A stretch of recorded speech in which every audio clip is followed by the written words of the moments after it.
Bada bing, bada boo. May 7th, 2012. Machine Gun Kelly makes a tweet. That tweet reads, okay, so I just saw a picture of Eminem's daughter, and I have to say, she's hot as f***, in the most respectful way possible because Eminem is king.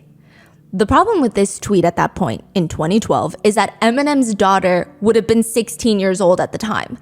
And then nothing happened from this tweet. For about 5 years, nothing happened. There were no repercussions. There were these little whispers and interviews that MGK does that allude to the idea that perhaps Eminem was unhappy with that tweet. And perhaps Eminem was trying to blackball him from the industry because of that tweet. What did you say about his daughter that got him so mad? Yes. What did you say? You know what I said. That she's hot. You have to admit you was out of line for that. These are just internet rumors. These are celebrity gossip.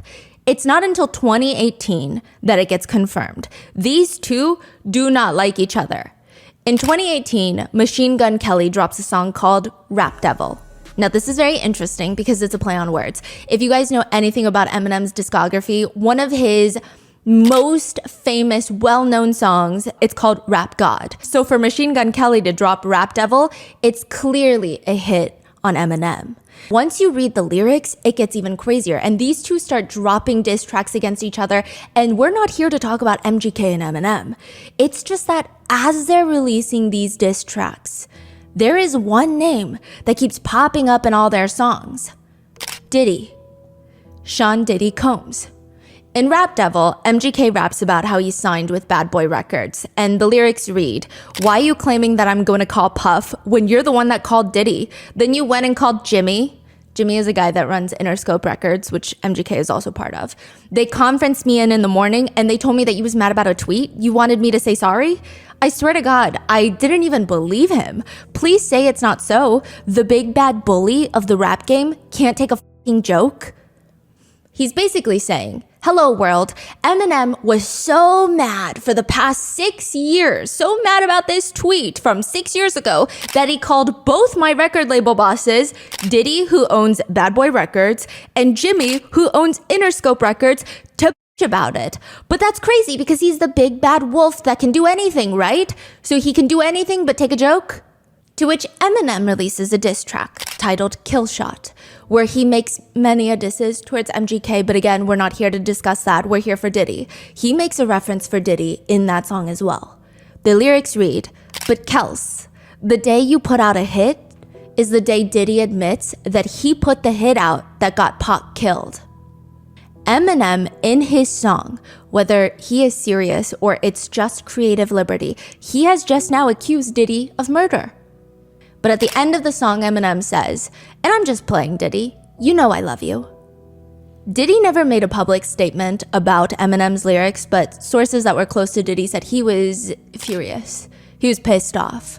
So what the hell does this all mean? If he's not joking, that means Eminem truly just accused Diddy of killing one of the biggest names in the rap world, Tupac? But that was in 2018. Nobody was focusing on Diddy. Nobody was focusing on these lyrics. They were so caught up in the diss tracks between MGK and Eminem, and the fact that Killshot was one of the most viewed videos within 24 hours of releasing. Some people picked up on it. They thought it was clever, but again, it doesn't make mainstream news like that. Until 2024. This year, Eminem releases yet another song called Fuel, and this time it's in your face. The lyrics read, "I'm like an RAPER, got so many essays." Wait, he didn't just spell the word rapper and leave out a P, did he? What? Rest in peace, Biggie. And Pac, both of y'all should be living. But I ain't trying to beef with him because he might put a hit out on me like Keefe D get him. Whoa, when was this? A few months ago.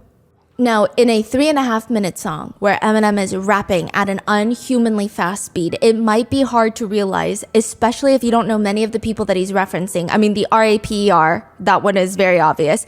He's calling P. Diddy a raper. But the next part, he's talking about two rappers that were murdered, Notorious B.I.G. and Tupac.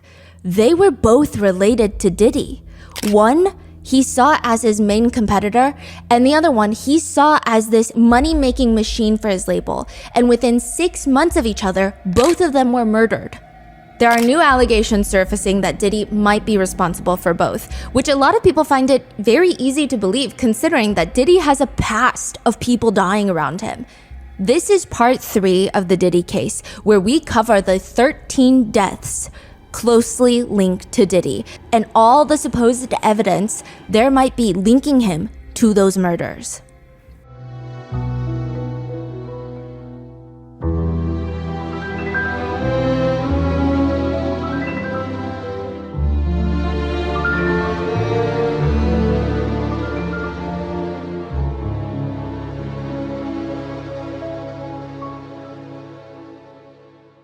We would like to thank today's sponsors who have made it possible for Rotten Mango to support the Arizona Anti-Trafficking Network. They work constantly to bring solutions to the illegal and human trafficking network in the States. This episode's partnerships have also made it possible to support Rotten Mango's growing team. We would also like to thank you guys for your continued support. As always, full show notes are available at rottenmangopodcast.com. Now, a big disclaimer on this case, it is currently ongoing and developing as we speak. There have been no court verdicts yet, so unfortunately, I must legally state that these are all the current allegations and accusations. People are innocent until proven guilty. Some statements have been shortened for time, and furthermore, all reporting for this episode is taken from the information that is already available online. Please form your own opinions and do your own research. I am not here to convince you of anyone's guilt or innocence. Some potentially triggering themes involve heavy use of illicit substances, including date, R-word drugs, DV, workplace and gang violence, essays, trafficking. This case is going to be very heavy. So in part 1, we did a deep dive on Diddy and Cassie's lawsuit, as well as the allegations of the freak-offs and the supposed Illuminati connection. In part 2, we did Diddy's yacht parties and the mysterious death of his ex-girlfriend and the mother of his children, Kim Porter, and the so-called memoir that was released on Amazon. This part, we will be talking about the 13 people that are mysteriously linked to Diddy that have died, including hip-hop legends Tupac and Biggie. In part 4, we're going to go over current ongoing allegations, new lawsuits, and all the celebrities that have been listed on the so-called Diddy's list. So another quick disclaimer, I did not grow up in the Tupac Biggie era. I've listened to their songs before, and I know that these are two of the most influential artists to this day, and the significance that they played in the music industry, even posthumously. I mean, I know that much, but in terms of their upbringing, their beliefs in the world, I can only tell you from researching in hindsight. I did speak with people who have a deeper appreciation for the two artists, and I tried to include as much possible, but given the runtime of these pods and the fact that most of the conversation is still going to be centered around Diddy and the potential connection in their deaths, this is not going to cover their artistry, the way that they create music, their beliefs, and the impact that they had on the greater world. I think that would take 3 more episodes. I also know that there's people that are still pro-Tupac or pro-Biggie and not the other. I tried to get a comprehensive overview on both, but I don't have a preference for either, nor am I trying to convince you to like one more over the other, truly. So with that being said, let's get into it. Do you know one of Diddy's biggest songs? No. It's called I'll Be Missing You. When it was released, it hit #1 on the Billboard's Hot 100 charts for 22 consecutive weeks, which is kind of insane. The lyrics read, "Every day I wake up, I hope I'm dreaming. I can't believe this shit. I mean, I saw your son, he looks just like you. You will always be the greatest. You'll always be the greatest. I miss you big." The chorus of the song goes, "Every step I take, every move I make, every single day, every time I pray, I'll be missing you. Thinking of the day when you went away, what a life to take, what a bond to break, I'll be missing you." This song is probably the song that many people think of when they want to really resonate with lyrics of losing someone. It's often played at funerals. It's about missing someone that's gone too soon. The whole thing was technically taken, actually, this whole song, from Sting's Every Breath You Take. He took a sample of that song and he just rewrote the lyrics without receiving the proper permission. Sting actually gets 100% of the royalties for that song to this day, but that is besides the point. It was probably one of the most pivotal songs during that time, and it was a tribute to his fallen friend, Notorious B.I.G. It actually won him a Grammy. But the wild thing is, in 2024, if we live in a world where some of the conspiracies turn out to be true, that means Diddy would have written this song as a tribute to the man that he may have helped kill and sang it alongside the wife of the man that was murdered. This is the Diddy connection to Tupac and Biggie and their murders that everybody suspects Diddy was involved in. This particular elevator ride is taking a lot longer than normal. This is way back in the day. Typically to go up 8 floors, it would take about 48 seconds, but this is feeling like a lifetime. When Tupac gets up to the 8th floor, he can't even feel anything. His whole body is numb. He says, when I got upstairs, I looked around and it scared the shit out of me. He sees standing there Biggie, Notorious B.I.G., famous rapper, alongside 40 other guys, including Sean Diddy Combs. They were all there working on a new album titled, interestingly enough, Conspiracy.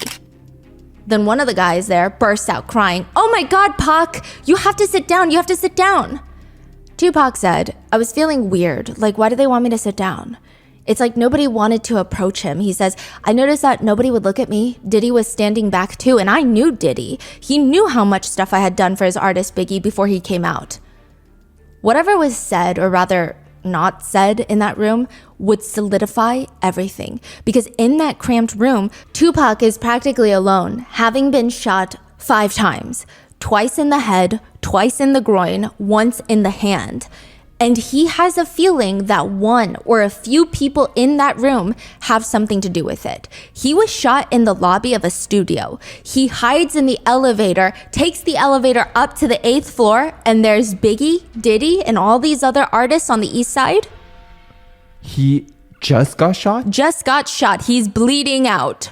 By himself. And no one wants to approach him, according to Tupac. And it was in that moment that he felt someone in that room had something to do with this shooting, Diddy and Biggie. And perhaps he was right, perhaps he wasn't right. But within 2 years, Tupac would be dead. Do you know who shot you? No. So does that mean that you also have no idea why they shot you? No, I have no idea why they shot me. It's like anybody's guess. I don't know. I don't really like to talk about it. There is a conspiracy out there that Tupac Shakur, one of the biggest artists of all time, that he's more actually commonly referred to as a cultural phenomenon than a rapper, has faked their death. That's the conspiracy. Tupac is alive. He's faked his death. He's out there. He's just watching all of us. What? This is the conspiracy that he's still alive. So if you know anything about Tupac, a lot of people might have wanted him dead. The vice president at the time, Don Quayle, who served under George W. Bush, he would state about some of Tupac's music, "There is absolutely no reason for a record like this to be published. No reason at all." Time Warner's a subsidiary, Interscope Records, withdraw this record. It has no place in our society. Why? I mean, some would say because Tupac would release songs that served as social commentary. He was trying to enact change. One song is titled White Man's World. Notable lyrics read, "One thing they ever did wrong was being born black in this white man's world. Being born with less, I must confess, only adds to the stress. Proud to be black, but why we act like we don't love ourselves. Don't look around, check yourself. Know what it means to be black, whether a man or girl. We're still struggling in this white man's world. We must fight for the countless political prisoners who are locked up falsely by the white man." He names prominent activists who fought for black rights. The government did not like this song. For a long time, Tupac was actually on the FBI watch list. What? Now, it's really hard to summarize who Tupac was, and obviously nobody is defined by their career, but Tupac is different. He had a lot of intense views, and I say intense to highlight that it was intense for him. It was not smooth sailing for him to say these things, because they might be considered normal right now. But the things that he was saying like 20 years ago, back then, he's making people uncomfortable. He's making the FBI uncomfortable. So all that's to say, he's very ahead of his time. He's saying things like, "I would have to change the world," or "I have to be changed by the world." In an interview, he once said, "This world is such a world," and when I say world, I mean it. I don't mean it in an ideal sense. I mean it every day and every little thing you do. It's such a gimme, gimme, gimme, everybody back up. You get taught that from school. Every business, you want to be successful? Gimme, gimme, gimme, push, push, step, step, crush, crush. That's all it is. Nobody ever stops. There's too much money here. I mean, nobody should be hitting the lotto for $36 million, and then we got people starving on the streets. That is not idealistic. That's just real. I mean, that is stupid. There is no way. There's no way that these people should own planes when there's people that don't have houses. I think that if they earned it, that's good. I think that they deserve it. But even if they still own it, they still owe it. He's known for being very, very vocal about the state of the world and what it means to be Black and successful, but still feel indebted to the communities that you started from. I don't fit in. That's hell. It's hell when you can't be around your peers. All my life I grew up around Black people, poor people, but I can't live around poor people now because they'll rob me. And why would they rob me? Because they're starving, because there's no money here. But they're telling me, now that I made a little money, I have to move here. So it's not like no one's ever trying to deal with this section. They're just moving away from it. And we're gonna have more stars coming from together, but they're gonna all move this way. All the society is doing is leeching off the ghetto. I don't want to be another I don't want to be 50 years old at a BET We Shall Overcome Achievement Awards. You know what I'm saying? Not me. Wait, he mentioned 50-year-old BET award? Yeah, exactly what Diddy received. Whoa. To the point where Tupac had a lot of people who did not like the way and the things that he spoke about. They said, yeah, we would rather him not speak, like the vice president at the time.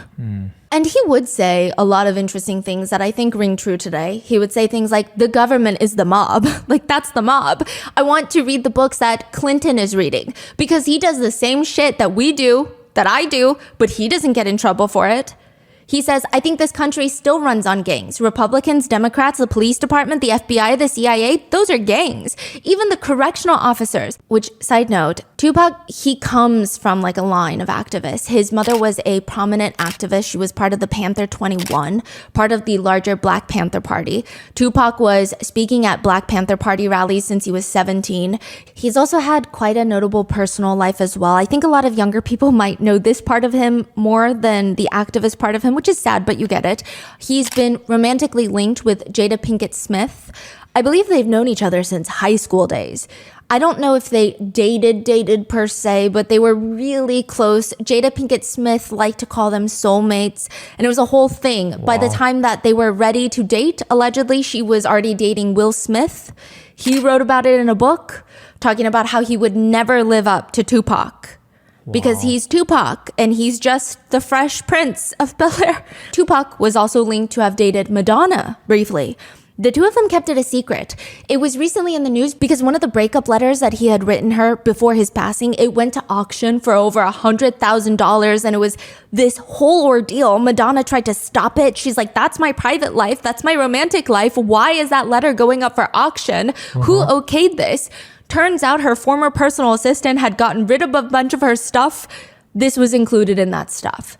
The judge allowed the auction to go forward. The assistant was selling her love letter? I don't know if they were selling or if they had just gotten rid of some clutter in the house and thought that this was clutter. But it seems a little nefarious. I'm not sure. Don't quote me on that.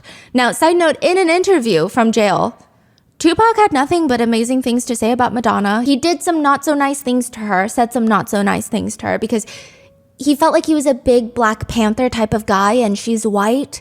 Even though she's shown him nothing but love, he never felt like he could date a white woman. And he said that he felt really, really bad because once he went to jail, he called her. She was the only one of that level, of that stature that was willing to help him. Which, shortly after prison, he would be the one to say, my mama always used to tell me, if you can't find something to live for, then you best find something to die for. And he would die shortly after prison at 25 years old. There have been allegations throughout the years to keep this theory, conspiracy theory, that he's still alive, if you will. People were reporting from all over the world. I saw him in New Mexico. I saw him in South Africa. And then Tupac's former bodyguard states, I know the truth. The truth is, Tupac is alive and has escaped to Cuba. He states that Tupac has been smuggled into Cuba with the help of Fidel Castro himself. Which, side note, this is not a random connection. Tupac's aunt is a political activist that is living in Cuba right now as an American fugitive. So he does have connections. He says, I have definitive proof. As his former bodyguard, I helped him fake his death. He's alive, he's in Cuba, and I'm gonna show you that proof in a few days. I mean, this feels like the real deal. Surely, this is like his former security detail. This is not some random person on the internet that's like, I saw Tupac when I was vacationing. But right before he's gonna release the evidence, he dies. What? He dies. How? Nobody knows. And then a year later, he comes back from the dead and releases a YouTube video. He says, "My name's Michael Neese. I faked my death on the 18th of December. I'm here today, back from the dead, to show why and how I faked my death. I'm gonna put the record straight. I confess I faked my death and I feel quite ashamed about it, but it had to be done, and I'm here to explain the reasons why." He argues that he had to fake his own death because he had to prove that he has the capabilities to help Tupac fake his death. What in the world? Yeah, he alleges that he has audio and video of Fidel Castro confirming that he sanctioned Tupac's move to Cuba. But the evidence has still yet to be publicly presented. People are skeptical about his claims now, but it has fueled the conspiracy that Tupac is still alive and well. And there's so many things to this theory. Yes, there's the reported sightings in New Jersey, Boston, Wall Street, LA, but there's also in his posthumous album that he did under Machiavelli, the lead single is called Hail Mary, which shows Tupac quite literally rising from the earth to murder all of his enemies. Now, the explanation here is he has all these unreleased music videos, these unreleased records that are now slowly getting released, but people thought it was weird. He's talking about rising from the earth to murder all of his enemies. Also, the album Machiavelli is a play on the word Machiavelli, the political philosopher. Apparently, he studied him extensively while he was in prison, and he was particularly a fan of the book The Prince, which some people have interpreted one of the lessons in there, one of the strategies for general principles of deception by Machiavelli to be faking your own death to control and fool your enemies. Some people went as far to rearrange the letters in Machiavelli because he could have spelled it differently for copyright reasons, because Machiavelli and Machiavelli are spelled differently. But also, what if it's an anagram for am, alive, K? What does K mean? K is a friend of his named Casanova the Don, which he might want to reassure that he's alive. Why was he in prison? Oh, we'll get there. It's a very complicated issue. Side note, he actually releases a lot more music posthumously than he did when he was alive. And in one of the songs, you hear the lyrics, "Expect me like you expect Jesus to come back. I'm coming." People thought it was strange. Then in another song he sings, "I heard the rumors I died, murdered in cold blood, dramatized. Pictures of me in my final state. You know my mama cried, but that was fiction. Some coward got the story twisted." Furthermore, the way the unreleased songs, when they were released, they always sounded with the times. They always sounded modern, if you will. Now, some argue that's because the way they cut and pieced together, remastered the song to be with the times, but still. But why would he be faking his own death for? Because it's not just the rap world that was missing Tupac. He was on the FBI watch list for being a political activist. And then it all comes full circle in 2024 when a book gets published alleging to be Kim Porter's memoir that we talked about in the previous episode about the horrors that she allegedly faced being Diddy's longtime girlfriend before she died. This supposed memoir is published on Amazon under the name Jamal T. Millwood, which is one of the many names that people believe Tupac is living under as his alias because he's still alive, is the theory. There are a few things that you should never do during a bail hearing. One of them is probably lashing out at the prosecutors. It's probably advantageous to not point at the prosecution team and say, "These two dudes right here, they're not only ugly on the outside, they're ugly on the inside too." September 2023, a man named Dwayne Keefe D, that's his nickname, Davis, gets arrested for the murder of Tupac. He's part of the Compton Crips. Evidently, he likes to call himself the Compton Street Legend. That's also the title of his memoir. You say last year? Last year, decades later. This guy got arrested for murder of Tupac. Yes, for killing Tupac. Decades later, he gets arrested and he's pointing at the prosecution team, calling them ugly. They're not only ugly on the outside, but they're ugly on the inside too. You're like, what does this have to do with anything, right? Well, Dwayne Keefe D, gets arrested, and just like the case in episode 1 of Jonathan Odie, after his arrest, he starts saying some very interesting things. He starts singing to the authorities, and honestly, he had been singing to the public, to the documentaries, in his own memoir for years. that perhaps a certain someone had put a hit out on Tupac worth 7 figures, $1 million. Kill Tupac, you get $1 million. Now you do the math. What kind of person has that kind of money to take down another person? The police don't have to guess because Keefe D tells them Sean Diddy Combs. He says Sean Diddy hired him? Yeah. Paid him $1 million to kill Tupac? Well, that's the thing. He killed Tupac. Well, he wasn't the guy that pulled the trigger, but they did it. They killed Tupac, and Diddy still didn't pay him.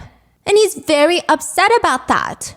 He says that he still, to this day, never received payment, and Diddy owes him big time. Now, this is very intriguing because this was just last year. He was arrested before all the allegations came forward about Diddy. Tupac was killed back in 1996. Yeah. Is there any new evidence or supposed evidence linking Diddy to the murder? According to a new lawsuit filed October 15th, 2024, a few weeks ago. I don't know when you guys are seeing this. Ashley Parham, she's going public with her name, and Ashley said that she was sitting at a bar when this guy next to her named Shane calls Diddy on FaceTime. He FaceTimes Diddy. She said this was back in 2018.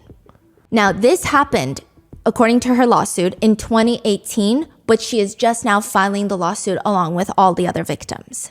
Okay, got it. Yes. And this is related to Tupac. Tupac. Yes. Okay. He FaceTimes Diddy, and this is like around the height of the MGK and Eminem diss track, but I digress. The court docs are publicly available online. I'm telling you what she alleges in her document, but again, do your own research before you form an opinion.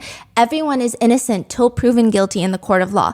People have unfortunately lied before on court documents. I'm not saying that she's lying, but I'm also saying don't take it from me. Like, we have to see how it plays out in the court of law, legally speaking. The document alleges Ashley is sitting at the bar with Shane. Shane is trying to brag. He's trying to get those brownie points for FaceTiming Diddy, the Sean Combs. It's kind of icky, you know, the way he's allegedly trying to impress people by having a famous friend. Let's just say Ashley is not impressed. The initial ick of like, ugh, you're doing this right now? Calling your famous friend, but also it's Diddy. Ashley states out loud that she's not impressed, especially because she always believed Diddy had something to do with Tupac's murder. Because there were rumors back then. Right. And this Sean guy is just a random friend? Shane. I'm sorry. Yeah. Random guy. Yes. Okay. Now, Diddy's still on the FaceTime, mind you, and he makes a passing remark that Ashley's gonna pay for that comment. He hears her say, oh, I never really liked Diddy because I always thought Diddy was involved in Tupac's murder. And he's like, you're going to pay for that. Which, okay, I mean, how? The next month, Ashley gets a call from Shane, the guy from the bar. And he explains that he has cancer. Could you please come over because I'm having a hard time opening my medications. I'm in this weakened physical state. And yeah, she goes over because who's going to say no to that? She goes over, she opens his medications, helps him, and the two of them turn on a movie when out of nowhere, the main door to the apartment slams open, and allegedly, in comes Diddy, his bodyguard, and his chief of staff, the woman that has been compared to Ghislaine Maxwell in lawsuits and by netizens. The way Diddy walked in, as described in the lawsuit, was like ready to party. But it just feels maniacal. Because nobody's trying to party with him. He allegedly gets into Ashley's face and starts taunting her. Oh, you never thought you were actually going to see me, did you? In that manner is how it's described. But she still has to pay for what she said about Tupac during the FaceTime, doesn't she? Diddy allegedly grabs a knife, puts it up to Ashley's face, and threatens to give her a glass glow smile. Retaliation for her for what she said about Tupac. She states that the chief of staff allegedly tells Diddy not to because then they can't sell her. She threatens her, the chief of staff, the AKA second Ghislaine Maxwell, that they could easily just ship her off anywhere into the world and they would never see her again. Her family would never see her. Nobody would ever know. That's crazy. So this is a trap from the beginning? Yes. So the call from Shane is allegedly, according to the lawsuit, a trap. What? She's not dating this guy either. No. She's just being nice to help him. It seems like maybe they are forming like an acquaintanceship. Wow. She alleges that Diddy puts the knife down, takes off all her clothes, and starts squirting this oil liquid that he just takes out of his large fanny pack all over her. This is the very strange part, but allegedly Diddy and his chief of staff spend a bit of time trying to insert an IUD into Ashley, which, if you know, an IUD is like a copper metal T-shaped device that you stick into your cervix so that you don't get pregnant. Getting an IUD from a doctor is probably one of the most painful experiences that some people have ever had, to the point where there are conversations about why are there no anesthetics as an option for patients. I mean, it has to go into the uterus. Some parents have stated it's worse than childbirth. One person said, "My soul left my body. I saw a white flash of light." I'm not even being dramatic. It was the most painful thing ever. And these people are getting it done at medical facilities.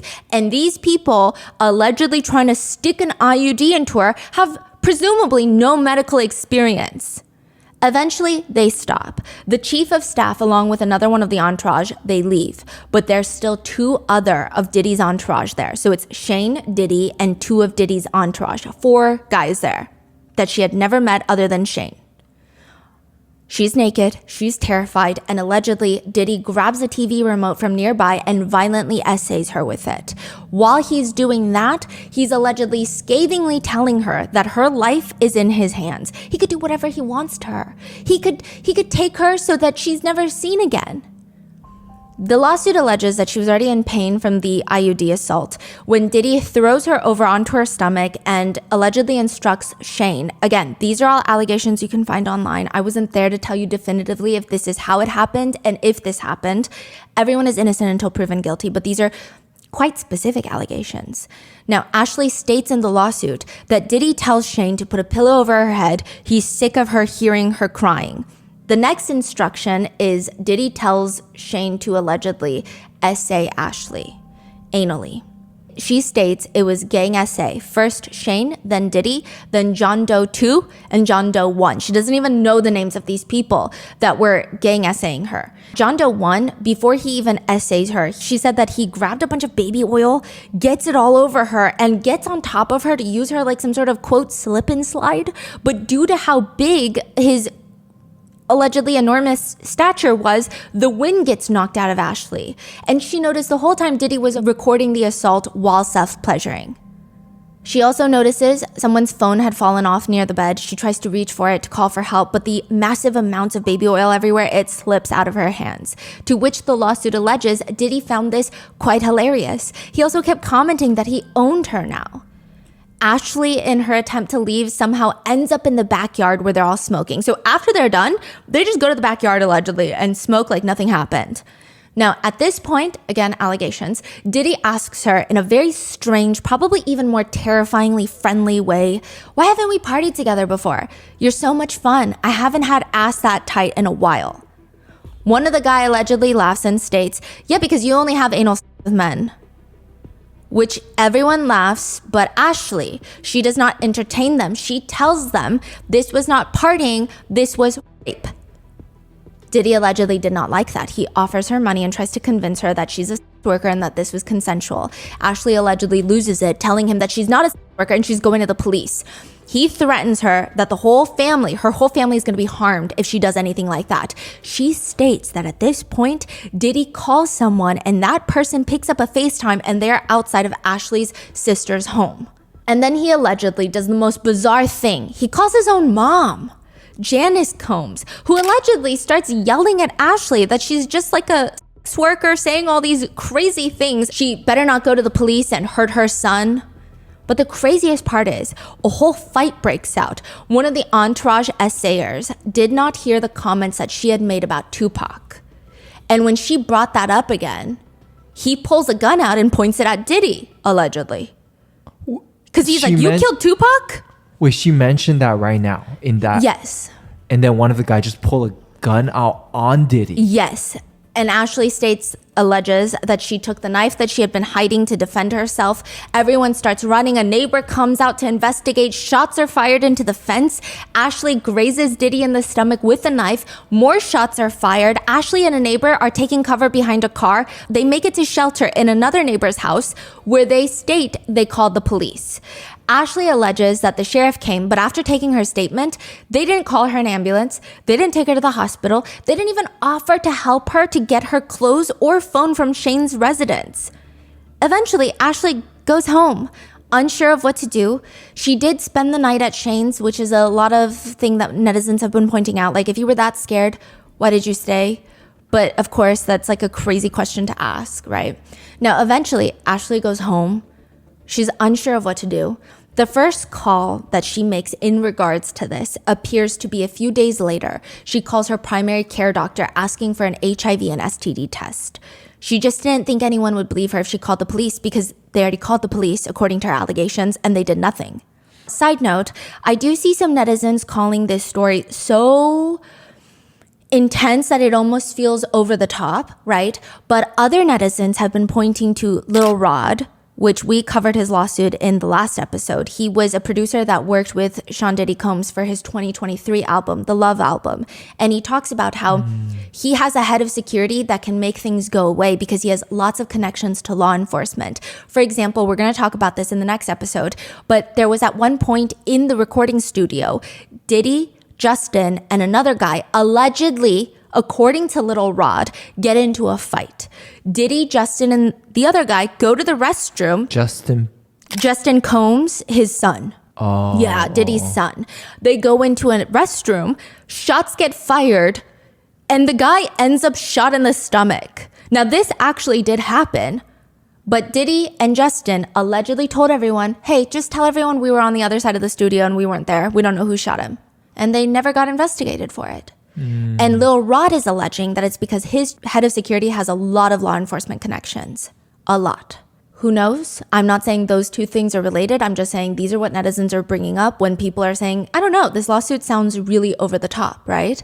And it's also so oddly specific that a lot of netizens are like, I mean, how do you make up such oddly specific things? Yeah. You know? But again, I don't know. I wasn't there. She states in the lawsuit she didn't call the police again because she already told the police, and now what? She just wants to get tested. And the crazy thing is she's just terrified. Her family is in danger. So days after the assault, she sees Shane, the guy that called her over, set her up, the guy from the bar, driving around in a new car. She believes that he got paid for that. Wow. Is her identity out with the lawsuit? She stated that she didn't want to hide her identity, which a lot of victims are hiding their identity, and I think it's totally understandable, right?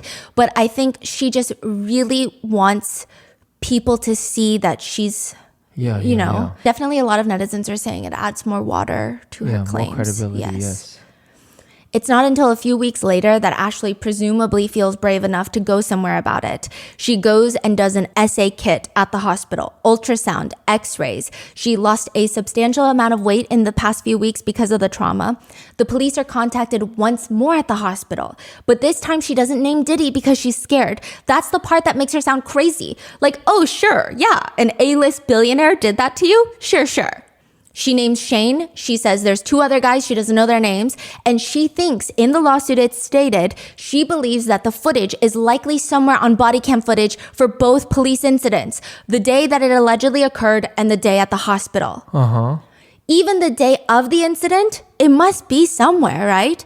Now, the next month, May 2018, Ashley says that she seeks assistance from therapists. She tries to have her therapy appointments covered by victim compensation funds, but then she's told that there's no law enforcement agency with an active investigation into her report, meaning she can't get free therapy because there's no active investigation. She's not a victim. So she's like, wait, what? This is confusing. The lawsuit states, quote, Ashley asked police for a copy of her report from the Walnut Creek Police Department on July 19th, 2018. Plaintiff, Ashley, was provided a letter from the police department stating that it was, quote, unable to furnish this information as it is confidential and not subject to public release. But she's not public. She's the victim in this case. But they allegedly refuse her a copy of her own police report where she's the victim. You can do that? I thought FOIA, even for publics, we can. There's a few legal barriers. So they're saying that this is strictly confidential. So I would imagine that they're telling her, hey, you got to get signed off by all the parties involved to get this receipt, which has happened before in cases. The Contra Costa County Sheriff did make a statement that reads, a report was taken March 23rd, 2018. We take these cases seriously and detectives thoroughly investigated the accusations. It was later determined that the claims were unfounded. So they're just saying yeah, we did take reports, but they're not real. The claims were unfounded. Wow. Now, just to reiterate, a civil lawsuit does not mean that this is the truth and that Diddy will be found guilty in the court system. Some netizens state, bullshit, more gold diggers with these lawsuits. But most netizens, from what I could see, believe Ashley. They state all of that just because she said Diddy had something to do with Tupac's death. Now, that is absolute confirmation to me that yes, he is indeed guilty of Tupac's death. Another comments, this just doesn't stop getting worse. To which someone responds, oh, I'm just going to imagine they're going to get a lot more worse. Which it does appear to be that way, because now with Tupac being brought up in association with Diddy, all of Diddy's past is seeing the light of day. And it's a lot. 33 years ago, Puff Daddy, at the time, aka Diddy, was going to host a fundraiser for AIDS at the New York City College, where you would just pay $20 to watch celebrities play basketball. Boys to Men, Run DMC, Jodeci, Heavy D, Big Daddy Kane. It was rumored that Mike Tyson was going to be there. This is a huge event. Nearly 5,000 people show up to the gym. The problem being, the maximum capacity in that gym is half of that. Less than half of that, and nobody knew how to turn away the crowd. Around 6 p.m., the crowd manages to break through the exterior doors, but there's another set of doors that you have to get through to get into the gymnasium. They break through the first exterior doors, and the crowd surges so much that they bend a lamppost near that door. And they just want to get in. They've been waiting here all day. What do you mean? Some of us have tickets. Some of us were told that you're still selling half the tickets at the door. Why have we been standstill in the same spot in the line for all day? 5 hours. They break through the exterior doors and they start running down the stairs. They just need to reach one more set of doors to get into the gymnasium. Once they get down, those doors are locked. So you have a bunch of people squishing into this downward stairwell, trying to push up against these doors that are locked. These are the doors that lead into the gymnasium. And there's people behind the stairwell trying to push into the stairwell because they don't know that the door is locked. Not only that, even if someone realizes what's going on and they walk over to the doors and they unlock the doors, you're not going to have people coming in because the doors have to be pushed into the group of people piled. It opens into the stairwell. It does not open into the gymnasium. It opens into the stairwell. But there's no room in the stairwell right now. Nobody at the top knows that. They're all pushing into each other. One person said, everyone was so close together, you felt you could not breathe because of the weight of people pressing on your back. Everyone's screaming at each other, get back, get back. People are not taking it seriously. And even the ones that are, they can't move back because people are pushing into them. Finally, after 15 minutes, the doors to the gym almost basically pop off. Everyone starts spilling into the gym. The people who had been standing near the doors that have been getting squashed the most, now they're practically getting trampled on by the people behind them trying to get into the gym because they also can't breathe. In that moment, someone comes onto the intercom and tells them, the game is canceled because 3 people have died. You gotta leave. Inside the gym, are there people? A lot of people? I would say that they alleged that it was at around 40% capacity at that point already. Oh, inside the gym is still empty at this point. Yes, but they couldn't let people in because how do you stop them from coming in? And then they're going to reach over capacity. So they never really unlocked those doors. They just waited till they popped off.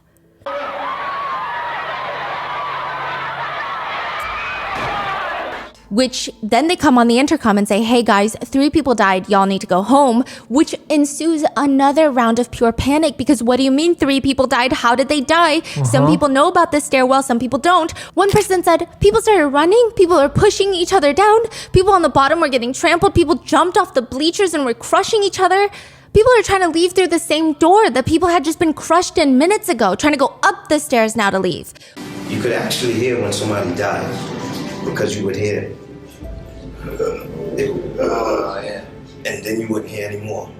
When the medics finally arrive, they said it was a state of chaos.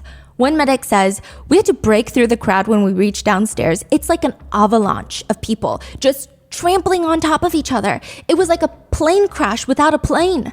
I had a guy with a broken neck and I had to haul him over to the wall to avoid both of us being trampled on. One person at the event said, at one point there was a rush inside, and that's when you just saw bodies dropping. People were getting trampled. We were just chest to chest for hours. We could move a few steps an hour, that's it. Another woman at the event stated that before she left for the concert, she had put a tangerine in her pocket of her leather jacket. She had plans to eat it before, but she never got that chance. She said, when we finally got out of there, I reached into my pocket and there was nothing left but the skin of the tangerine. It stained my lovely jacket, and I kept that jacket as a reminder for years. 9 people died, and 29 people were injured that night. The 9 people that passed, according to the chief medical examiner at the time, the victims were 15 to 28 years old and had died from being asphyxiated. They were, quote, squeezed from the front to the back. There was no criminal trial, but Diddy was later asked to explain himself. And he states he knew something was wrong when, quote, as it started getting dark, we had to shut the doors because the line got so disorganized out in the front. He states that eventually the police came in through the back door and he was telling them, look, there's way too many people out there. We need help. But according to Diddy, the police just leave. They don't come back until an hour later, which is already too late. Everybody's piled in the stairwell trying to get in. He says it was just an impossible situation. There was no way for them to be allowed in. There was already 40% capacity inside the gym. And yeah, you could let in a few more people, but it was chaos. He claims anybody who got caught outside with tickets, we were going to refund their money. We just didn't want to take the chances by opening the doors back up. But people start pushing from the outside and the doors just popped, snapped off the hinges, and people just start pouring in. They tore the doors right off the hinges. People started jumping down the staircase. People started piling up on top of each other, and glass started breaking and the doors, and people were getting scared and running, just pushing, and it was pressure. Then all of a sudden, I'm on the other side of the door, pulling people through into the gym so that we could open some of the other doors. But even as we started pulling people in, more people were pushing through. We started screaming, get back, to back up. And like a few minutes later, we saw people passing out because the heat. We started seeing some scary shit. People's eyes were going back in their heads, and I'm thinking people could die out here. A big kid had gotten stuck in the door and we couldn't pull him through, or anybody else. The cops were being called, but nobody was coming, and I could just feel it. I was thinking some of these people were dying or dead. People had started regurgitating. Nobody was trying to mouth-to-mouth resuscitation, so I started, and other people started. One guy that I knew, we were trying to revive him for like 45 minutes. He was throwing up in my mouth, but I didn't care. We were like, yo, man, you gotta live. We were pumping his chest and breathing into him, and I'm seeing my girlfriend bugging out because her best friend's there not breathing, and I'm trying to give her mouth to mouth, and I started to feel this feeling in the breath I'm getting back, that people were dead. I could feel the death going into me. What? So he's the organizer, yes, of this event. And he hired a bunch of associates who had no expertise. So there's a lot of people at fault. Diddy was definitely one of them. According to a judge, but the college was one of them for not having adequate safety measures. The police were also blamed for not having enough police detail at an event like this. But Diddy was also blamed for the fact that he wanted the biggest event in town, is what a lot of people believe. The ego got the better of him. He hired a bunch of people who have never, ever organized an event of this size, of this caliber, with all these names. Like, imagine you're like, I'm gonna go see all the top A-list celebrities at a celebrity basketball game for $20 at my local college. Think about that. Yeah. He says, later I went home and I just kept saying to myself that it was all a bad dream, that I was gonna wake up, but I never woke up. I never woke up. And the next day we contacted the police and the mayor's office, but people just looked at the flyer and saw my name and Heavy D's name and started blaming everybody. People saying whoever threw the event must have f***ed up. Press started drawing conclusions before the actual investigation. Which a few witnesses state, really now, Diddy? Because they don't recall any of that.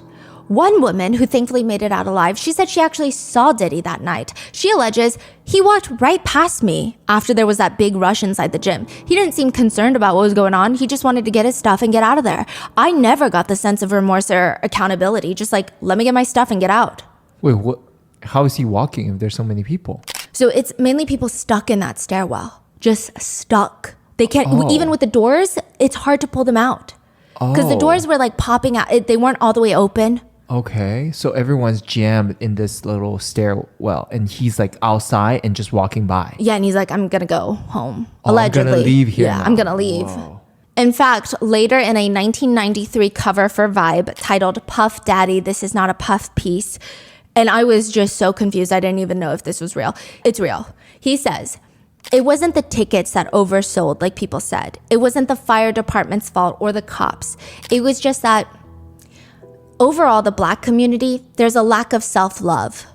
The majority of these kids weren't necessarily going to put themselves in a situation they get hurt, but when it comes to loving their neighbors and moving back, they couldn't love their neighbors because they didn't love themselves. No way. Which is absolutely one of the most unhinged ways I've ever heard someone describe a literal stampede, a literal surge, a crowd surge. That's not how physics works. And also, what the are you saying? When was the stampede happen? Do you remember what year was it? Oh. You said 33 years ago? Yeah, like early 90s. And this piece was like years later. Yeah, so he had time to reflect. There's a lot of even further allegations that I don't know if I can have an opinion about, but I'm going to tell you exactly what was said online and like the discourse that's circulating. So later it said that Diddy was all about uplifting the Black community. That's what he spoke heavily about, especially in 2023 when he changed his name to Brother Love. He was all about the Black community. And people that knew him, some sources, like a former bodyguard, allege he's just taken the cards out of Tupac. Like he wants to be Tupac. Tupac was all about uplifting Black people. But also at the same time, it's like, this is what Diddy said 33 years ago. So I don't know, you know? Yeah. Like he says things that he thinks people will like to hear. Yeah. The judge ruled that Diddy was partly responsible. He will not be facing criminal charges, but could be in fact held liable in damages in a civil court. Which, side note, he just settled the last lawsuit pertaining to this matter in 2000. So we don't know because most of them were undisclosed settlements, but he's been paying settlements throughout the years. The judge said, it does not take an Einstein to know that young people attending a rap concert camouflaged as a celebrity basketball game who have paid as much as $20 a ticket would not be very happy and easy to control if they were not allowed in, if they were unable to gain admission. A lot of people believe that it's just Diddy's inflated ego happening all over again.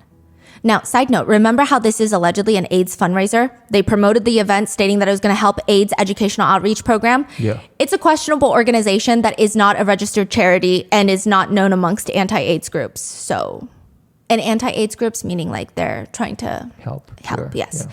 Many attorneys representing the victims said there was ample time to suspend the event, shut it down to prevent a tragedy. That decision was not made. Another victim's mother said all they really wanted from Diddy, because he was young at that point, was an apology. That's it. He allegedly resisted all accountability. The mother says, I want Sean to step up to the plate and say, I made a mistake. I shouldn't have done this. That's all she wanted. Now, to be fair, he does offer an apology. You can be the judge of how remorseful he sounds. He says, I'm sorry for being the promoter of the event. I just pray for the families and pray for the children who lost their lives every day. You know, it's a tragic event and my heart goes out to the families. The families did not find him to be truthful. They said, I feel like he's just passing the blame instead of accepting responsibility. He's trying to cover for himself. He also states, City College is something I deal with every day of my life, but the things that I deal with can in no way measure up to the pain that the families deal with. One journalist who worked on the coverage of the college incident, they remembered thinking, Puffy? Who the hell is Puffy? Who's this guy named Puffy Daddy? Puff Daddy? The event coordinator? He's a hip hop producer? That's all they know about him so far, the journalists. They remember thinking, man, this Puffy guy can't have much of a future after this, huh? Oh, are you saying like he wasn't that big back then? Yeah, so all the celebrities like Heavy D, Run DMC, they were huge. But Puffy, like I said, he's not really a musician. He's like a producer. He's just a behind the scenes guy. Oh. And it says organized by Puff Daddy. So the reporters are like, who the hell is Puff Daddy? Well, Puff Daddy's not going to have a future in this industry anymore. 2 years later, Puff Daddy would start his own record label, Bad Boy Records.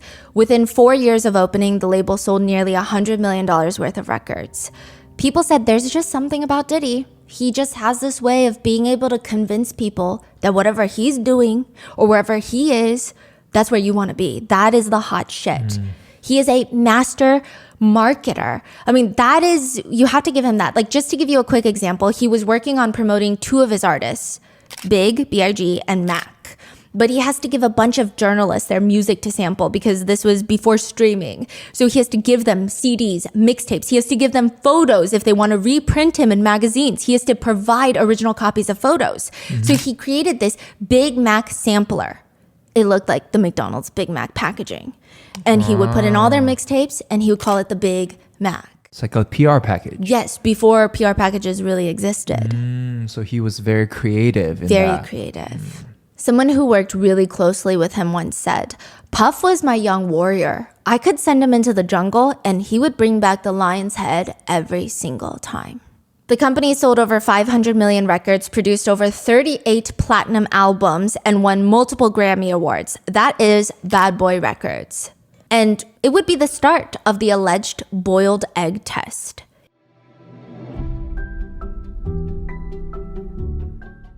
Some of my favorite wholesome videos to watch online are the ones where people who speak multiple languages but don't look like it will randomly break out into full sentences, surprising everyone around them. And almost always the unsuspecting native speakers in the videos are shocked, but also happy, elated even, because learning a language is so much more than just communicating. It shows that there's a deep interest in the person's culture and heritage. I've been learning Chinese from my husband's side of the family, and actually I was talking with a friend and suggested, totally unprompted, that they should surprise their grandma for the holidays by learning her native language using Rosetta Stone. She just started practicing and is hoping to surprise her Nana by holding a full conversation in French by Christmas time. With Rosetta Stone, this is a fun little holiday gift that you can give as well. Whether you're surprising a loved one with your own abilities or gifting a membership, brushing up on a past language, or even starting from scratch, Rosetta Stone is the most trusted language learning program available on desktop or as an app. It truly immerses you in the language that you want to learn, but most importantly, Rosetta Stone encourages fast language learning through an intuitive process designed for long-term retention. The built-in True Accent feature gives you feedback on your pronunciation, which is basically a personal trainer for your accent. Because for 30 years, Rosetta Stone has been the most trusted language learning platform with millions of users worldwide. And don't worry, if French is not your thing, they have 25 different languages to choose from, such as Korean, Spanish, Japanese, Chinese, Arabic. Not that you have to choose though, because with Rosetta Stone's lifetime membership, you get access to all 25 language courses for the rest of your life. A lifetime supply of unlimited access to 25 languages for any future trips or language needs in life. Don't put off learning that language. There's no better time than right now to get started. Rotten Mango listeners can get Rosetta Stone's lifetime membership for 50% off. Visit rosettastone.com/rotten. That's 50% off unlimited access to 25 language courses for the rest of your life. Redeem for 50% off at rosettastone.com/rotten today.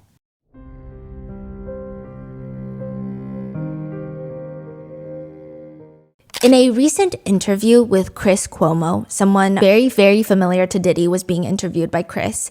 He would tell Chris Cuomo they used the boiled egg test. They used to take a raw boiled egg, had the guys pull their pants down at the studio, had them bend over, and then stick it up their bottoms. If the eggs break, that means they're not ready. They said they didn't put in enough work because this is Hollywood. What? That means they're still not loose enough in the back door. And that means they didn't put in enough work in Hollywood because the back door needs to be used. Yeah, this is a crazy allegation. Yeah. But you have to take the whole story with a grain of salt because first of all, the claims, like I said, are allegations. They're unverified. Additionally, it's being said by a man named Suge Knight, Diddy's longtime rival and competitor, the founder of Death Row Records in California. Well, he's one of the founders. Death Row Records at its prime was making over $100 million per year. Bad Boy Records, we don't know exact numbers, but they're doing $100 million in record sales first 4 years. Death Row Records, 100 million per year.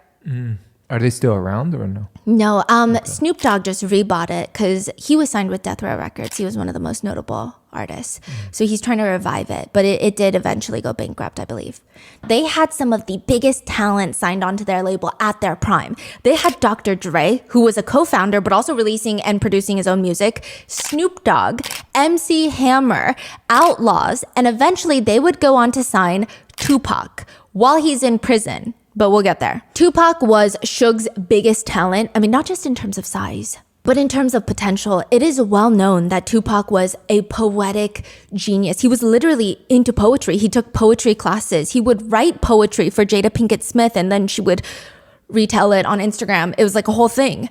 Tupac is a different breed. He would rap about his beliefs. One of his most well-known songs, Change, the lyrics read, "I'm tired of being poor, and even worse, I'm black. My stomach hurts, so I'm looking for a purse to snatch. Cops give a damn about a pull the trigger, kill a, he's a hero. Give the crack to the kids, who the hell cares? One less hungry mouth on welfare. First ship them dope and let them deal to brothers. Give them guns, step back and watch them kill each other." He would say in an interview, if the church was taking half the money they were making and gave it back to the communities, we would be all right. If the church take half the buildings they use to praise God and gave it to the motherfuckers who need God, we would be all right. Have you seen some of the churches lately? There's ones that take up a whole block in New York. There's homeless people out here. Why do some of these buildings have gold ceilings? Why does God need gold ceilings to talk to me? Side note, Tupac clarifies he believes in God. He just doesn't agree with some of the organized religions where the heads of the communities hoard the wealth in this tax-free haven and don't give it back to the communities. He says, just because I don't have nothing to pass around, a bucket for people to put money in, doesn't mean that I'm not doing God's work. These underserved kids ain't God's children. I don't see no missionaries coming through here. He says while some reverends go to the middle-class areas, get invited to dinners at the White House to pray over the president, just because he's not doing that doesn't mean he's not doing God's work. He states, I'm not saying that I'm going to rule the world or I'm going to change the world, but I guarantee you that I will spark the brain that will change the world. And that's our job. It's to spark somebody else watching us. Which, side note, Tupac was a very complicated person. I think some people, when they just hear, oh, he's an activist, he stands for these things, they want him to be this perfect person. But there are songs where he does rap and maybe in some people's opinion, yeah, to a degree, I would say, he does promote violence in some songs, and people don't understand how you can be dual-faceted and come from this very complicated background. And Tupac himself was so self-aware. He says, quote, I'm missing some lessons. You can see the lessons that I'm missing when you talk to me. You can see where I haven't had a father when you talk to me. You can see where I spent a lot of my time in the streets when you talk to me. Because the words that I say aren't the words that come from a mother's mouth or a father's mouth. It's the words that come from a pimp's mouth or a sex worker's mouth or a hustler or a drug dealer. But to me, those were my role models. Which obviously, if you want, you can spin it as, look, this guy is looking up to pimps and drug dealers. But it's so much more of a deeper message. It's a message of like young people in these marginalized communities. That's the only education they get. For a lot of nuanced, complicated, deeply tied to historical reasons, the Black nuclear family unit was ripped apart. Not by Black people, many times intentionally by society to keep them down socioeconomically. But also, what other choice do these young kids have? It's not like the rich areas are just gonna open up their arms. Yes, come to our school. We'll teach you. Mm-hmm. He's not saying he looked up to pimps because that's what he wants to be. So it's like, there are a lot of complicated emotions in his music. Now, if Tupac represents the West Coast, the East Coast equivalent would be Christopher Wallace, aka Biggie Smalls, aka Notorious B.I.G. He was born the only child of a single Jamaican mom. He actually got his start freestyling in the streets of Brooklyn. But obviously, that's not making a ton of money, so he did deal drugs on the side. He did go to jail for 9 months on a weapons charge. And when he gets off, he's like, you know what? I don't like prison at all. That was not a good experience. I'm going to change my life. I'm going to make music. He actually gets discovered, if you will, by Diddy.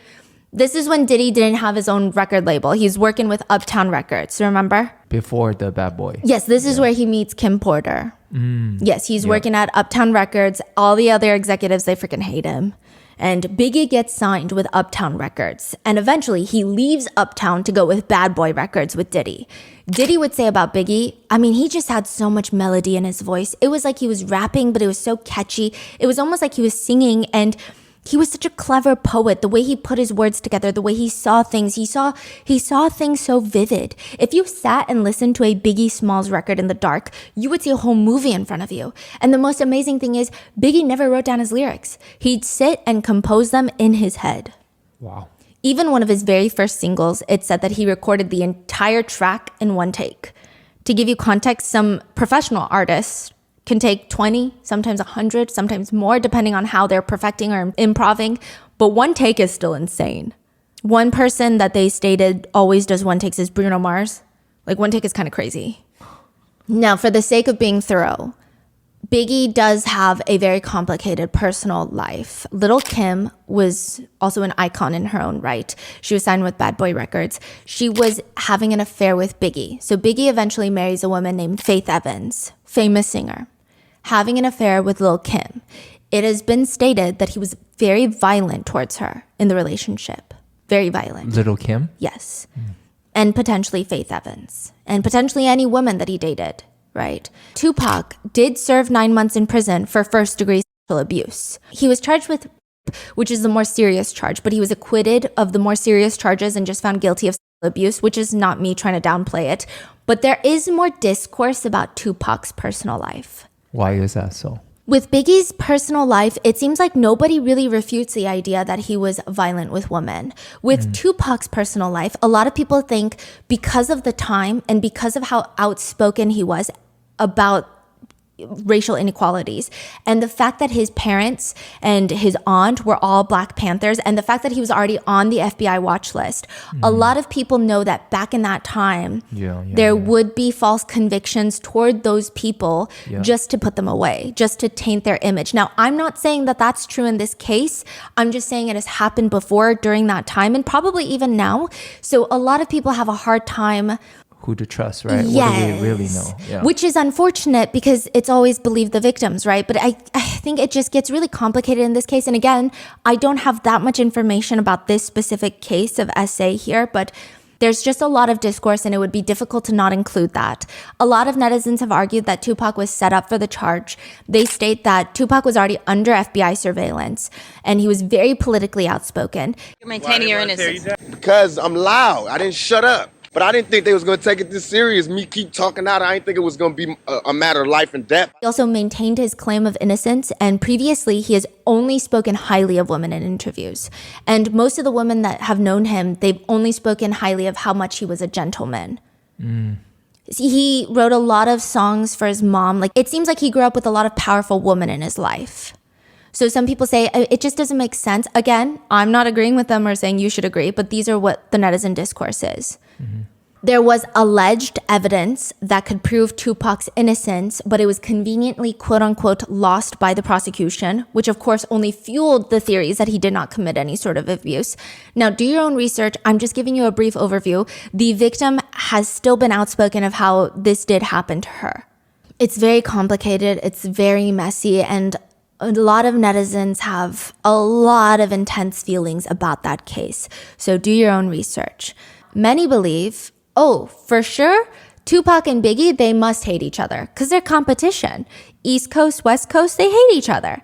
They were actually friends. In fact, when they first started hanging out, Tupac was a little bit more famous than Biggie. He was further along in his career, but they had both respected each other's musicality. And Tupac is not the one to feel like, I should be the only famous one. He would actually help Biggie out.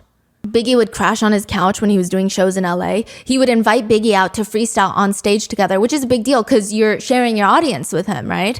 And eventually, Tupac would even form a group called Thug Life, which he has tattooed on his stomach. He wanted Biggie to join.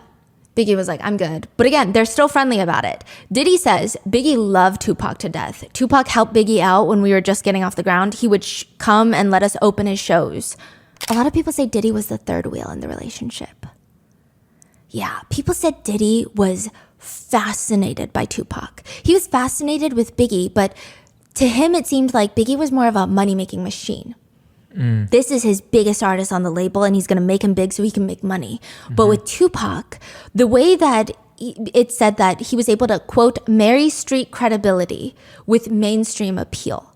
Like, he's just a very multifaceted person. Like, people would never say, oh, he's not tough.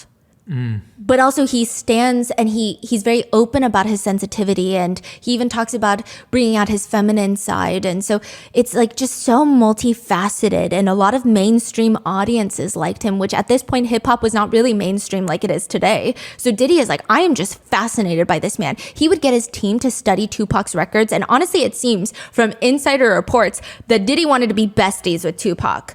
According to Diddy's former bodyguard, Tupac was known for wearing Versace shirts. Then Diddy goes and wears Versace shirts, which fine, he's like, some dudes would do that. But beyond that, Gene Deal alleges Diddy would do this bizarre thing where he would try to find all the women that Tupac had been intimate with and try to be intimate with those same women. It's been analyzed. If true, this would be a really complex psychological situation. Probably psychological mimicry by having the same partners. Diddy might be trying to emulate Tupac in some way, trying to be him. There's also something called retroactive jealousy, which means instead of being fixated on the romantic partners, on your boyfriend, girlfriend, whatever, right?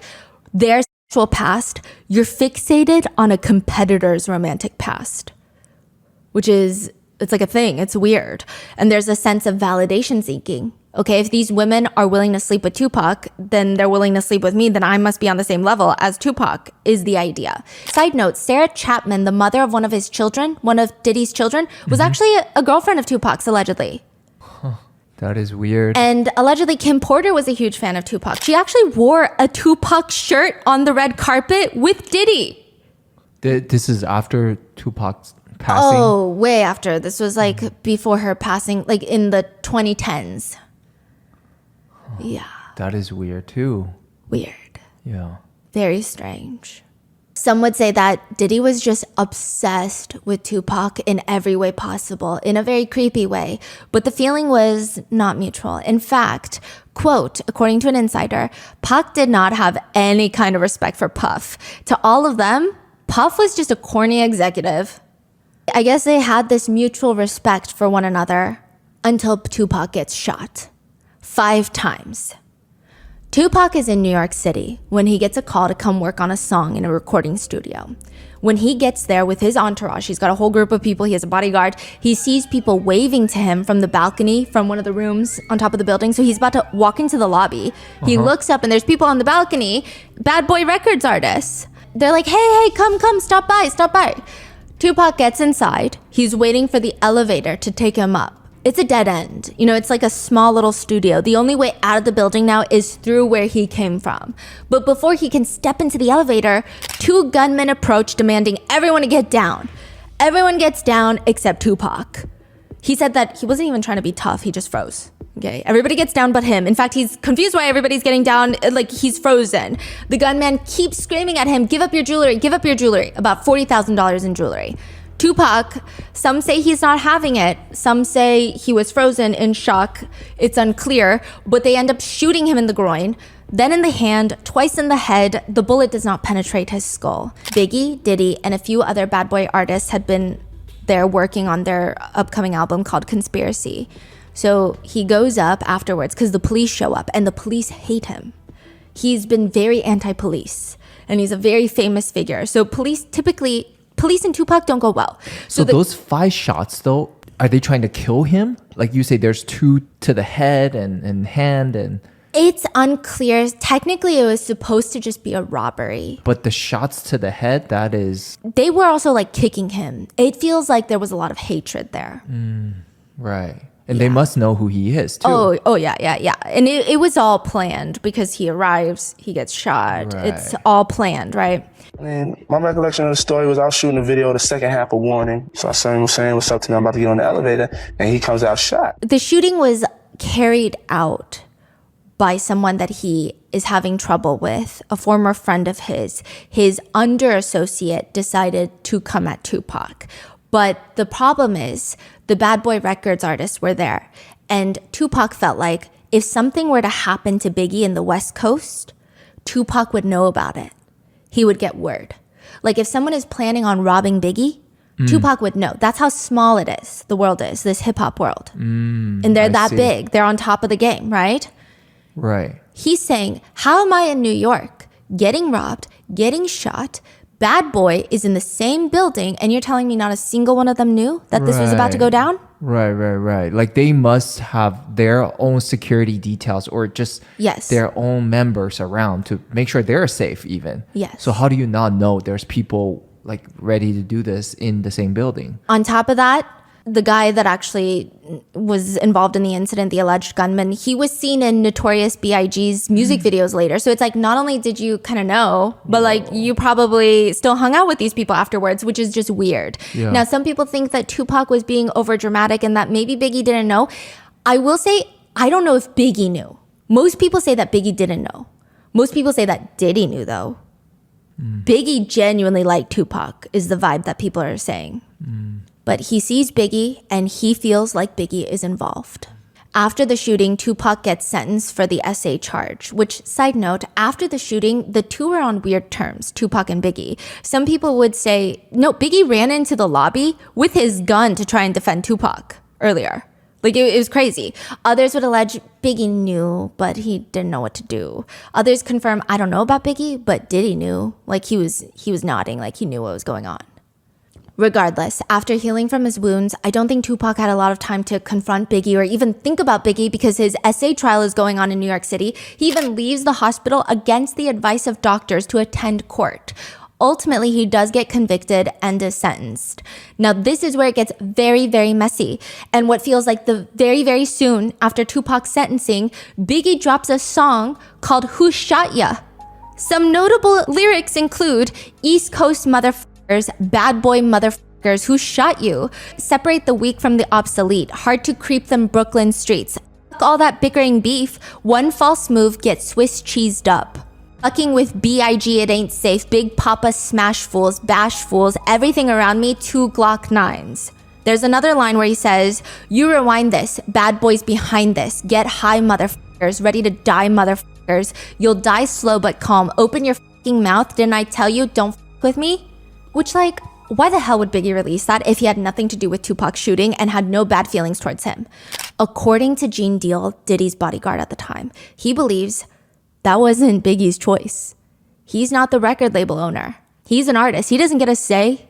He says this song was produced for a previous album and they took it down because it was just way too violent.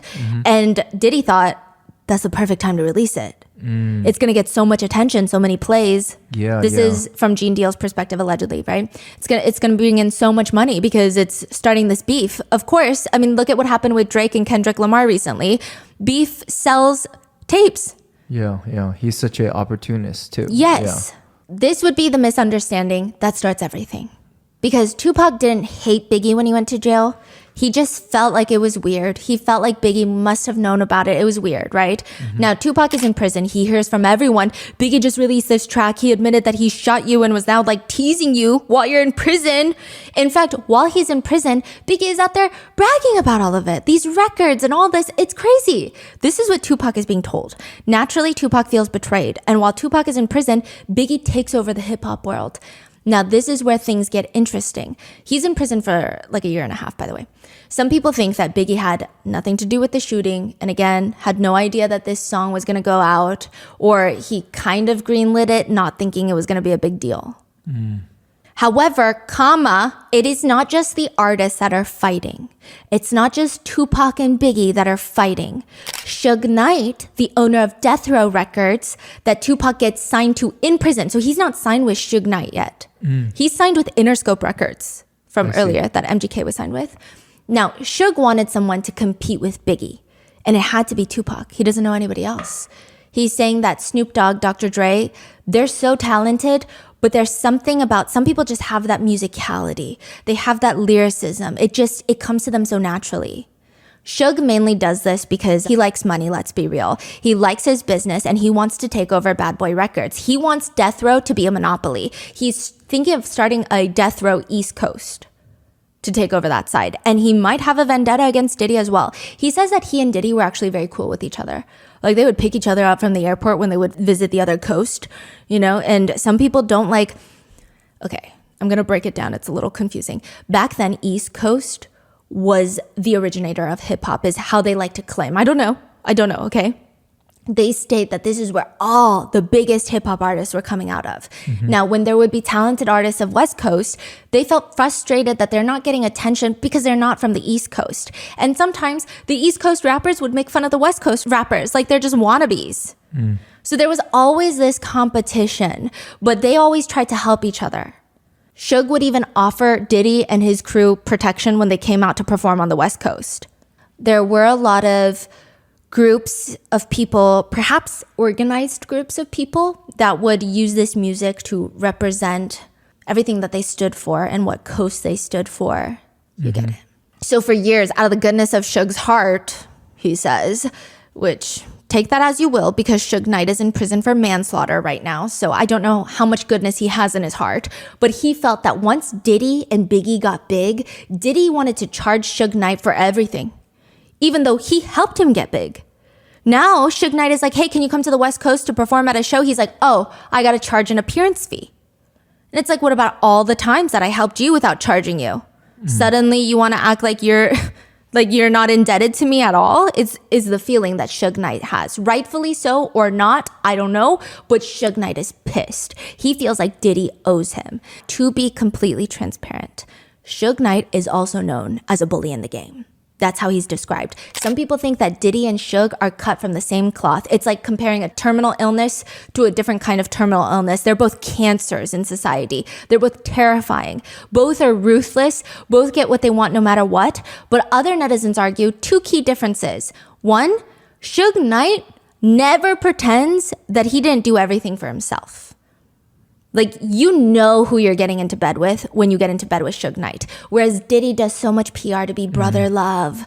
And two, from what the public knows, Suge is someone who hurt and exploited people. No question. He was a quote-unquote gangster. But Diddy did all of that, and he's an alleged sexual criminal on top of that.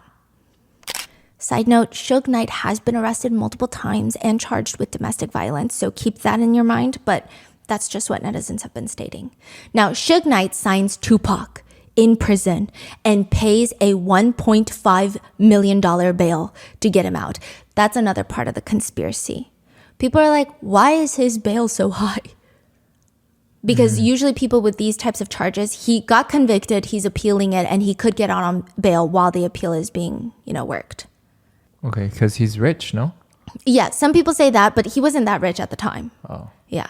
He pays the bail, which Interscope Records, the massive record company that he was signed with, did not want to because he wasn't mainstream enough for them. They didn't like the risk. Suge Knight pays the bail, and immediately he comes out, signs with Death Row Records, and both of them are ready to take down Bad Boy. And they're very vocal about it. At a music awards, Suge Knight tells the East Coast artist to come to Death Row Records, unless you want your executive to dance in your videos and be in all the thumbnails of your records. He didn't say the thumbnail part. Most of Biggie's songs on YouTube, if you go right now, they have Diddy on the thumbnail.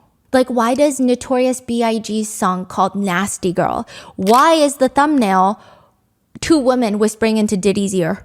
Biggie's not in there? No. Just Diddy? Yeah. Is Diddy singing in there? A lot of the songs that he's in, he's not even singing. He's just like dancing around Biggie. What? I mean, he's like a producer, but it's just like he's the ghost of Christmas past. Why are you always there? It feels like, what is the purpose? He's not singing, really. He's not really dancing. Sometimes he'd be in the car driving. Biggie's in the passenger seat rapping. And then all of a sudden, Diddy would be like, hell yeah. And that's it. It's weird. So that's what Suge Knight was saying. Yeah, like, what are you doing? Why are you, like, you're weird. You're like a corny executive is what they're calling him. Like, are you a hallucination? Why are you always there? It's just bizarre. What's the purpose? Diddy would later state that he was at the award show. He said he was shocked that Suge said that because he thought they were friends.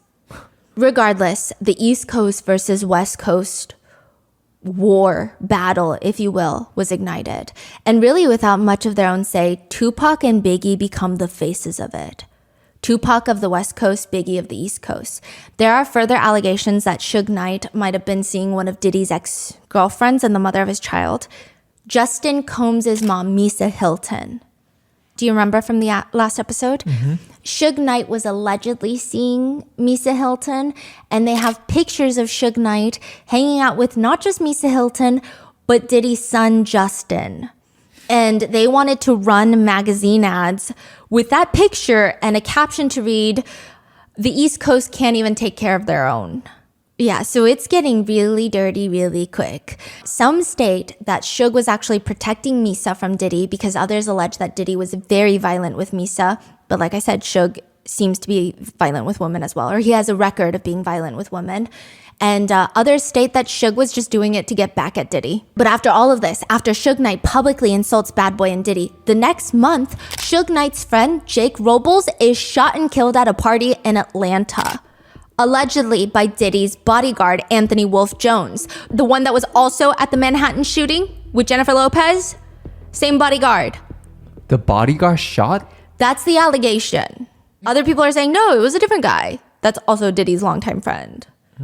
But Suge Knight's best friend is killed at a party in Atlanta. Wow. By someone who is apparently on Diddy's side. Now, it was later disputed, and Diddy vehemently denies it, saying, "That's insane. Why would I have his friend killed? I have too much to lose. I fear God too much." It's just getting very messy. It just feels like the record labels have a lot more skin in the game, whereas Tupac and Biggie were friends who had a falling out, and everything just escalates from there. I will say that most people believe that Suge Knight and Diddy were encouraging this anger from both sides. Whereas Tupac and Biggie, if they had sat down, I think that they could have talked it out. I mean, even the way that Tupac talks about it in an interview, he sounds more betrayed. He brings up the fact that he was the one that gave Biggie his first shows. As for having beef with Biggie, Tupac says, you know, Suge Knight told me something enlightening the other day. Having beef with Bad Boy Records is like going to a playground and picking on the kids. Tupac says he sees himself like a big brother to Biggie. He can't have beef with him because he grew up and made money. He's mad at Biggie because he disrespected Tupac. That's it. That's why he's mad. He said Biggie got seduced by the power, not because he's an evil person, but because money is evil if it's not handled right. Wow. Fear got stronger than love, and they did things that they know they weren't supposed to do. They know in their heart. That's why they're in hell now. They can't sleep. That's why they're telling all the reporters, why are they doing this to us and to hip hop, da da da da. Because they're in hell. They can't make money. They can't look at themselves because they know. All I ask for is, if you're going to act like a gangster, you're going to act like the king of New York, I'm going to expect that. And when you don't come through, then I'm going to want to crush your empire. And that's what it's time for. All 5 bullets touched me, but you couldn't kill me. So all you did was just give me more ambition, more drive. You're really not going to be able to stop me now. For the ones that shot me, thanks but no thanks. I'm still alive. You missed. I'm hard to kill. He does go on to state, but he does love the East Coast. He was actually born in the East Coast. He was born in Harlem. It does get even messier if you can imagine. A week after Tupac is released from prison, it's alleged that Biggie's wife, Faith Evans, who is signed with Bad Boy Records, the one that's on the song I'll Be Missing You, she flies out to LA for work, runs into Tupac, and it's alleged that the two of them would end up sleeping together. Faith Evans has always denied this story, which, side note, they were actually supposed to meet each other. Faith said that she had Biggie's go-ahead to go to LA and work with Tupac on his album. After all of this? Yeah, I don't know if Diddy was the one that was mainly having anger towards everybody, but it seems like Biggie at that time, I guess, if this is true, if he did give the go-ahead, he seems like, oh yeah, this is just music to get sales. Like we're just beefing with each other to get sales, quote unquote. And it's alleged that those who saw them in the studio, Faith was sitting on Tupac's lap. This is not a great part in this, but Tupac would tell the New York Times in an interview that Biggie's wife bought him this new shirt and a new suit, and he did enough in terms of thanking her, which you can kind of draw the connections there. Yeah. Now, there's different versions of what happens after that. Some state that Biggie was very upset and potentially violent with Faith when this New York Times article came out.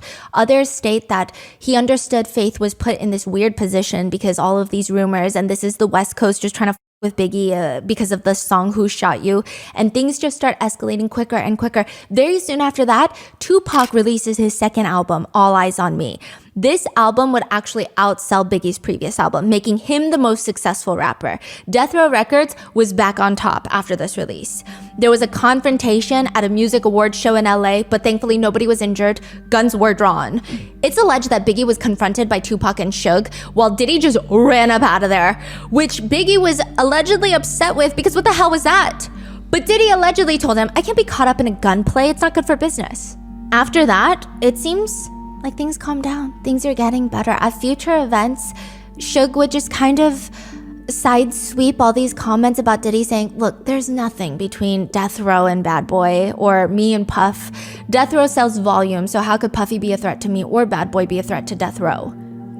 But the next month, everything blows up when Tupac releases a track called Hit 'Em Up.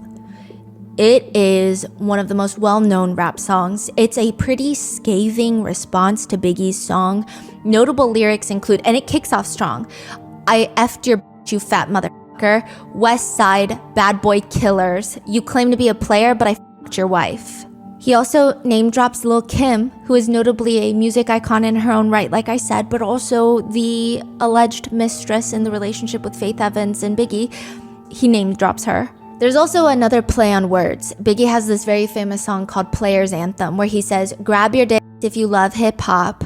Tupac raps, grab your Glocks when you see Tupac. Call the cops when you see Tupac. Who shot me? But you punks didn't finish. 5 shots couldn't drop me. I took it and smiled. Now I'm gonna set the record straight. Now you tell them who won. I see them, they run. They don't wanna f with us.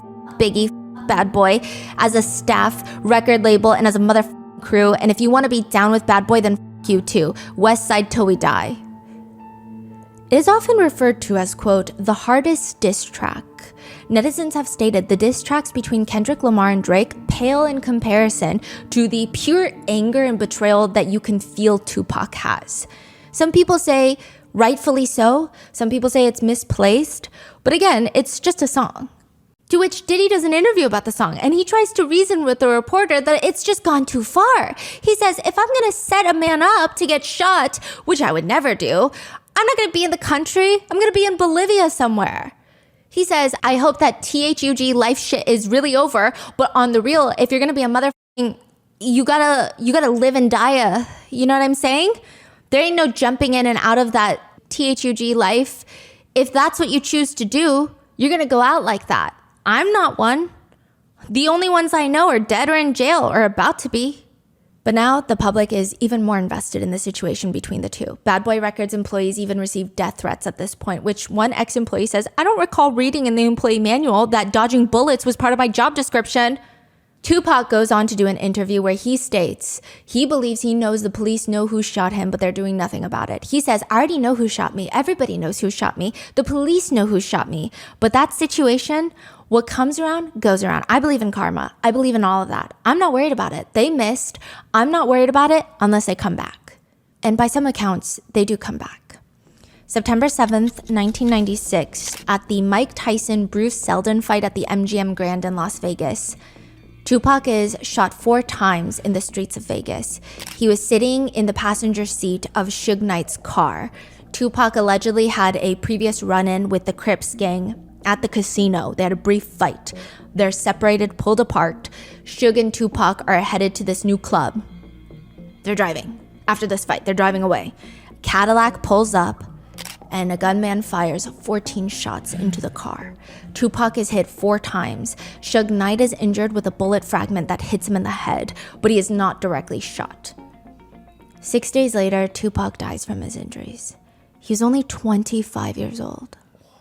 The conspiracies that he's still alive, it appears, are fueled understandably by a combination of wishful thinking and the way that his estate was able to continuously release his back catalog posthumously. Snoop Dogg revealed when he went to see Tupac in the hospital, they were going through a rough patch. Like they'd always loved each other, but it was just complicated. I drove down there to the hospital because I wanted to see my, you know what I'm saying, make sure he was straight. I'm thinking that he was gonna make it. And he said when I walked in, I could just feel Tupac wasn't there, and I fainted. And his mother pulled me aside, Tupac's mother, and reminded me how strong I was. She was like, my baby ain't never seen you weak. I don't want you to be weak in front of him. You go in the bathroom, you fix yourself up, and you go back in there, and you talk to him, and you tell him how you feel. That's Tupac's mom is comforting Snoop Dogg, yeah. I said a little prayer to him in his head and held his hand and whispered at him, you know. Said my piece with him. You know, he didn't have no consciousness, but I felt like my spirit and his spirit connected, and I felt like he got it. And Tupac is dead. His mom even said, "My son called me every night. I haven't received a phone call in years." That's how I know it to be true in regards to the conspiracy theories. Okay, my name is Tupac Shakur, and I'm 17 years old. My mother taught me 3 things: respect, knowledge, search for knowledge. It's an eternal journey. That's like my haircut, the line, 360 degrees, find knowledge, always. And she taught me to not be quiet. If there's something in my mind, speak it. That's what that was the breath. She always taught, but also to listen. And she told me this little joke that God gave you 2 ears to listen and 1 mouth to speak. So she taught me respect, knowledge, and understanding mostly, just listen a lot. Briefly, the main suspect was the guy that had a run-in at the casino, that got into a physical fight hours before Tupac's murder. His name is Orlando Anderson. He's a gang member. Now, officers were told by everybody, "Oh yeah, the shooter is Orlando Anderson," which they were like, "Okay, thank you so much for letting us know. We're gonna do absolutely nothing about it." How come? They arrest him for a few hours, but they're like, I do think that the police didn't care. Oh, they hated Tupac, right? Yeah. It was said that even when Tupac was shot the first time in New York City at the Quad Studio, there was a police officer that came, did not like him, and was basically laughing at him, taunting him, as he's being taken away on a stretcher to the ambulance. Officers were told that it was Orlando Anderson. They do detain him for like a few hours and then let him go. From 1995 to date, have you ever ridden in a white Cadillac? No. You know anyone who owns a white Cadillac? No.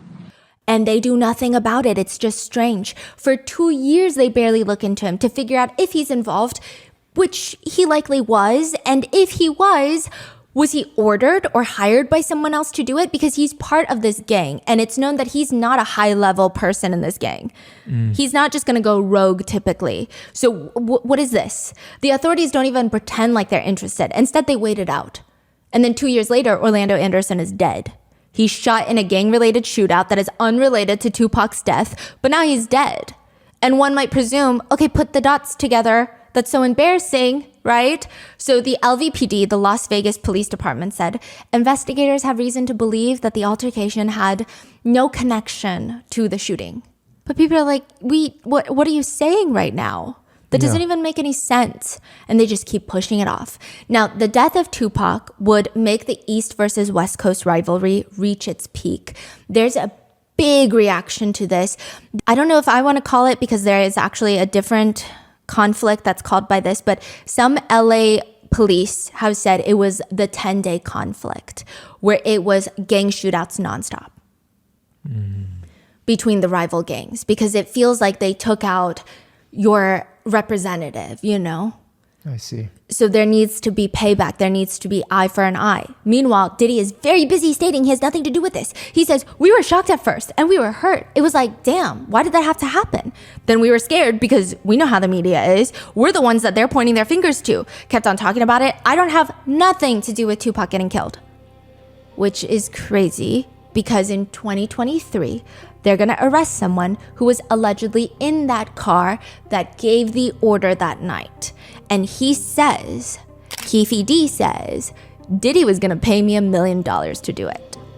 But it seems at that time, Biggie had no idea about any of this. Witnesses who were around him when he found out that Tupac had been shot, they said Biggie was nervous and hopeful. He tried to reason, maybe just to himself. It's okay. He had been shot before. It was fine. He survived. He's going to survive this one. He's fine. Once it was confirmed that Tupac was gone, it's alleged by Faith Evans that Biggie called her. His voice was so low and small and he was sobbing.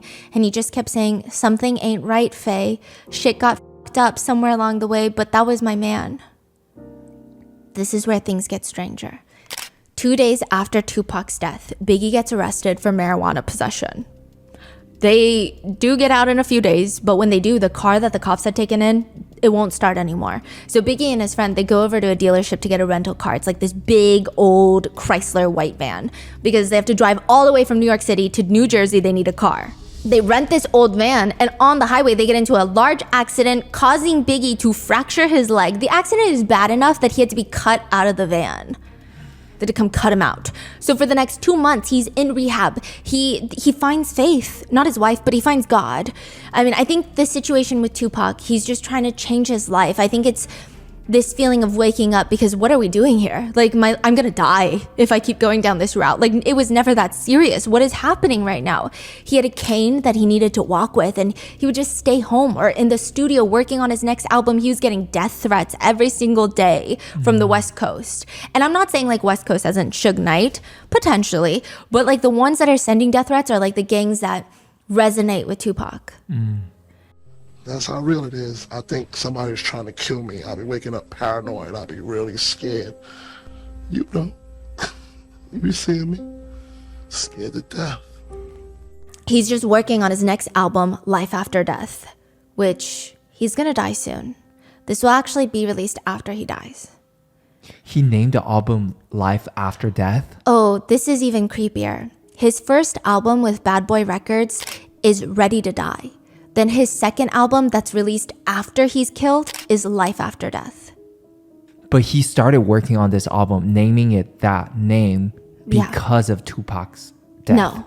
Oh, no, it's not. No, just Life After Death. It was about just reincarnating, which will be eerie, you know. But before this album is released, Tupac's album is released posthumously. So he's passed, but he had this in the vault. It's the 7-day theory under the name Machiavelli, because obviously these are done by Tupac. He had no intention of passing. He didn't know it was going to happen. There are a lot of disses towards Bad Boy scattered throughout the whole album. In fact, on the back, you have cartoon characters of Biggie and Diddy. Diddy is wearing a pink ballerina dress, and he's dancing, while Biggie is depicted as a pig, and his beanie says P.I.G. Instead of like Notorious B.I.G., it says P.I.G. Biggie does not respond. In fact, he goes on to interviews to talk about how Tupac's death has enlightened him, if you will, because he realized it's not just two guys that have issues with each other, but they ignited this whole coast-to-coast rivalry. He says, I kind of realized how powerful me and Pac was, which is very valid, but that statement isn't really going to calm down the West Coast or the East Coast. And at its height, the West Coast just want payback. They want to take one out on the East Coast. And the East Coast feels defensive because Tupac is the one that was accusing Biggie in the first place, and the tensions just keep getting worse. Biggie's got this new album coming out, and Diddy is allegedly telling him, you have to go to LA to promote this new album. That is crazy. Which a lot of people were confused by, because technically he doesn't have to go to LA to promote this album. And so soon after Tupac's death, 6 months after Tupac's death, a lot of people would say that is very ill-advised because he's getting death threats. They're telling him, don't come to California. You come to California, you're going to find out what California is about. Did he go? Yes. Okay. It seems like Biggie really did not want to go. He actually scheduled like a press conference in Europe. He was going to go to Europe. They canceled that trip so that he would go to LA.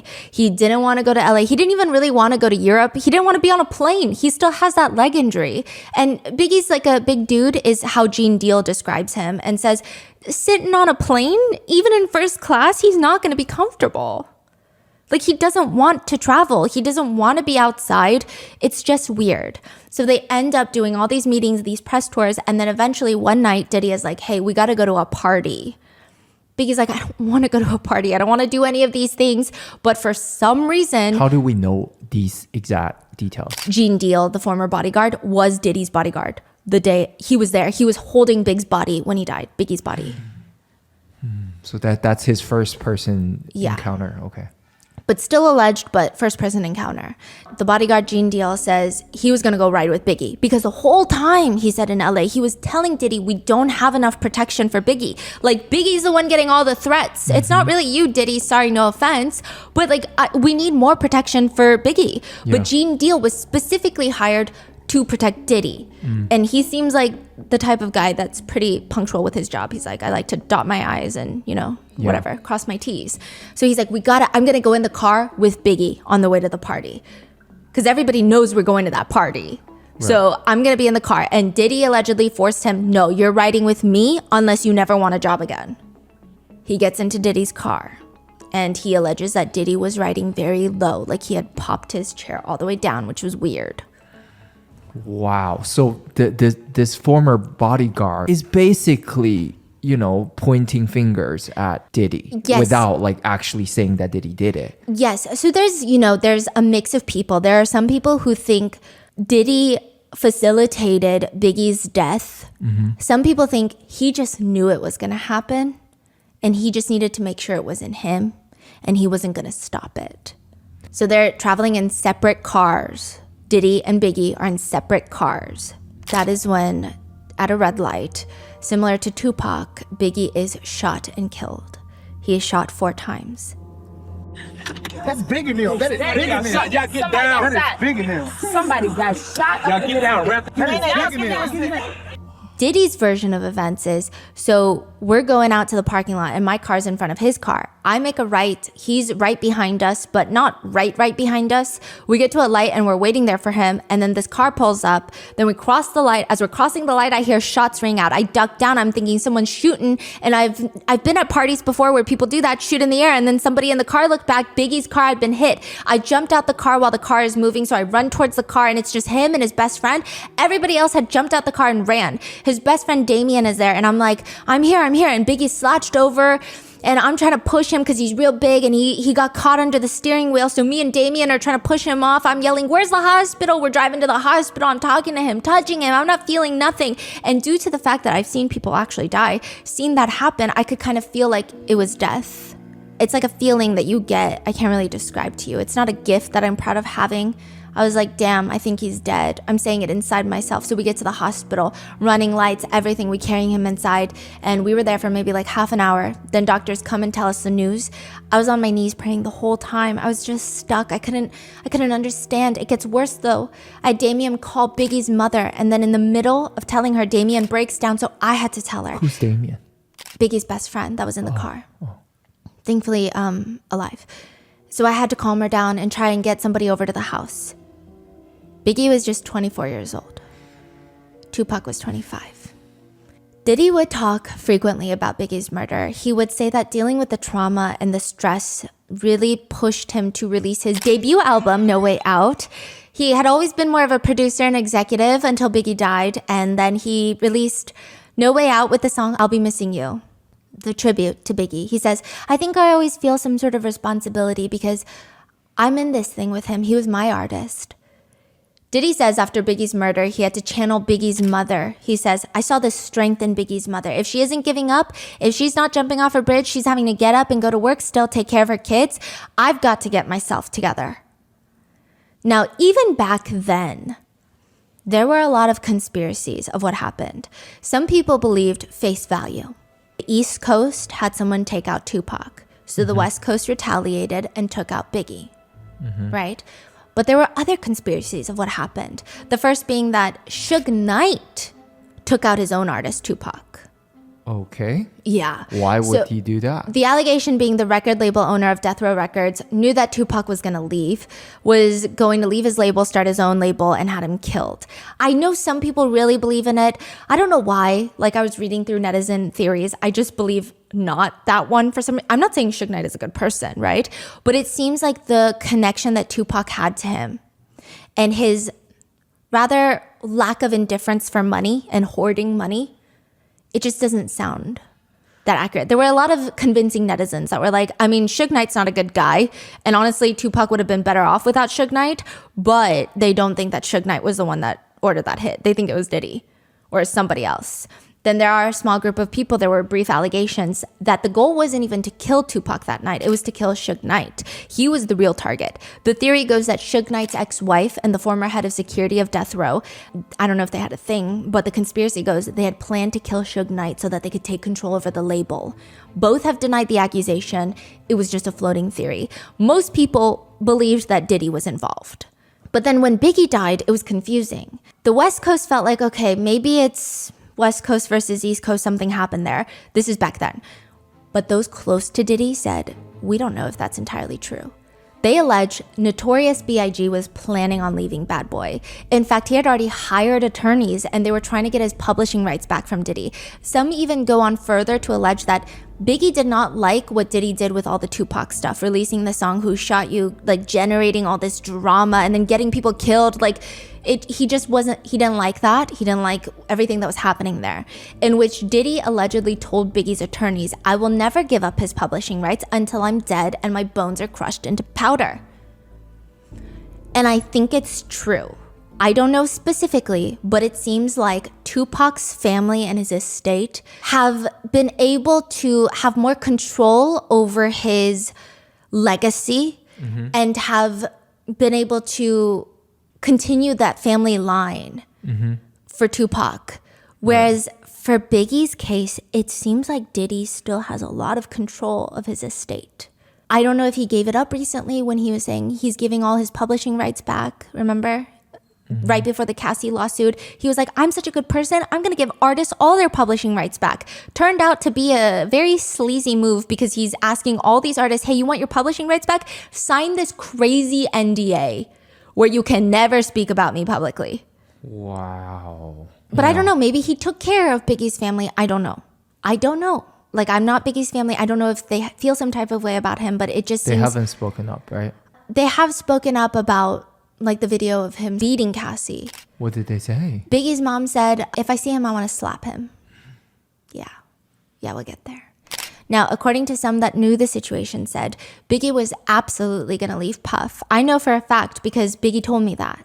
The bodyguard, Gene Deal, said that. Everybody wanted to leave Puffy. Everybody always leaves Puffy. Which, side note, there is some foreshadowing because everybody does leave Diddy. It seems like he only has like 3 artists still signed under Bad Boy.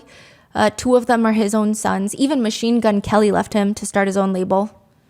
Oh, so he doesn't have that many artists. I thought he has so many. He has all the publishing rights. So he's making money off their like royalties, I guess. Oh, you're saying they sign and then they leave. Yes. And then he's like, oh, I'll give you your publishing rights back for those songs and stuff. Yeah. Now, Suge Knight would later state along the lines of, when Tupac died, he lost a lot, including a lot of money. Death Row Records lost a lot of money. So it seems like maybe the Tupac estate had some sort of arrangement with Death Row. Again, I don't know. Maybe they were upset with how Suge Knight handled it. I'm not sure, right? But when Biggie died, Diddy gained a lot. He gained a lot of money on top of everything.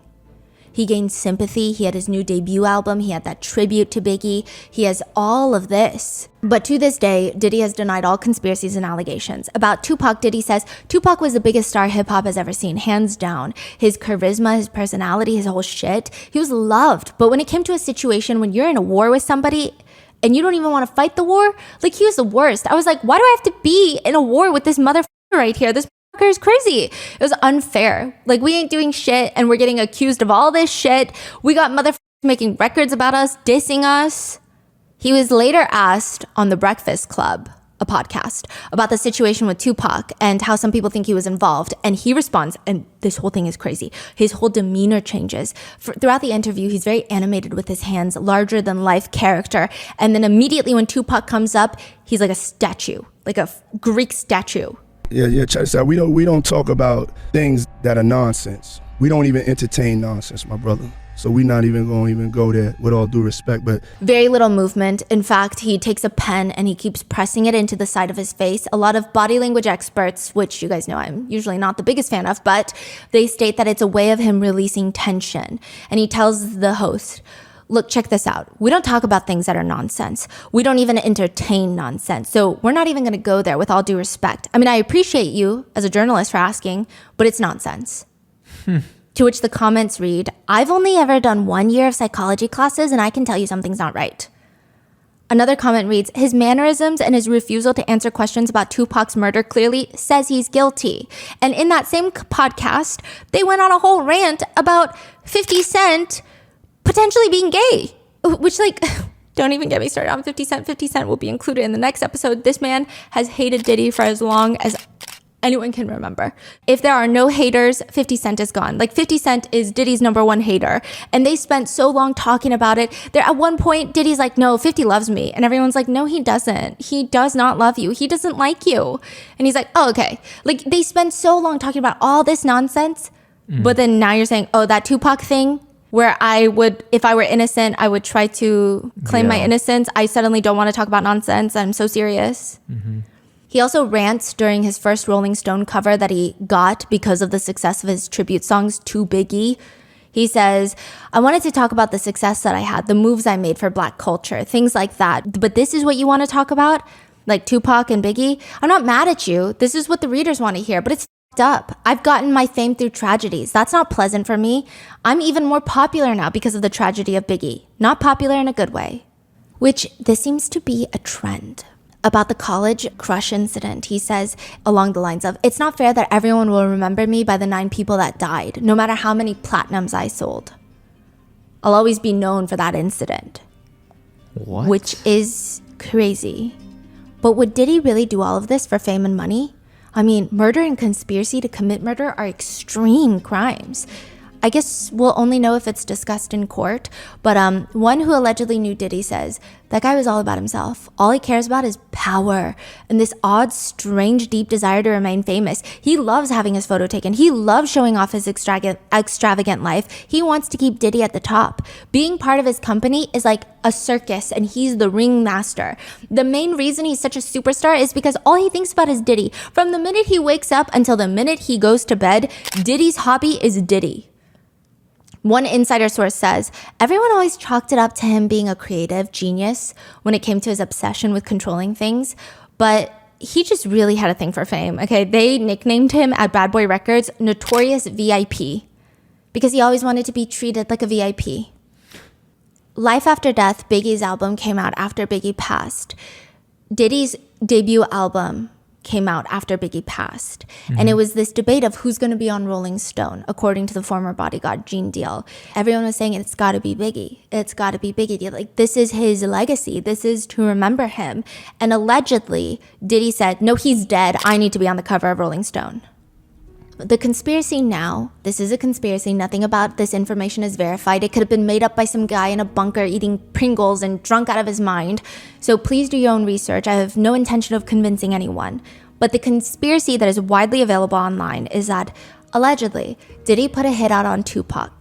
Once Tupac was gone, he realized that he is the prime target for revenge. People are pointing the finger at him and Biggie. So allegedly, he went and had Biggie killed because he knows this isn't gonna stop. I mean, it's only getting more and more intense. There's no end to this. A lot of people have interpreted the conspiracy theory in a few ways, that either he planned for Biggie to get killed or he knew about it and did nothing. It does help Diddy a lot. First, the East Coast versus West Coast, it ends a little bit after this. Because it's like, okay, we've lost everyone and everything. We can't do this anymore. We can't keep going eye for an eye. They took someone, we took someone, it's then the truce.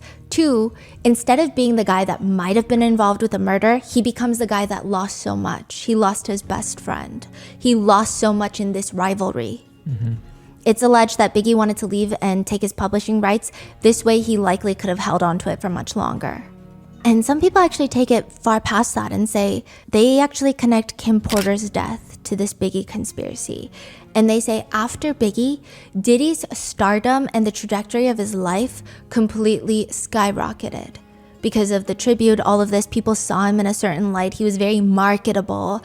And then it seemed like his prime after Ciroc, the alcohol brand, was dying down. There were new people coming onto the scene, which, I mean, he's still a billionaire. You would think that he'd be very happy. But the conspiracy theory is he still wants that fame, like some insiders say. He loves fame. He loves being the Diddy.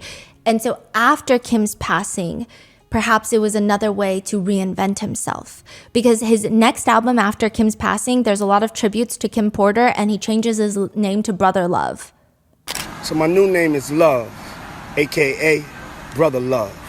Oh, his actual name is Brother Love? Well, he says, call me Brother Love, but he stated that he changed his government name to Sean Love Combs, but it doesn't appear so because alleged jail records show Sean John Combs.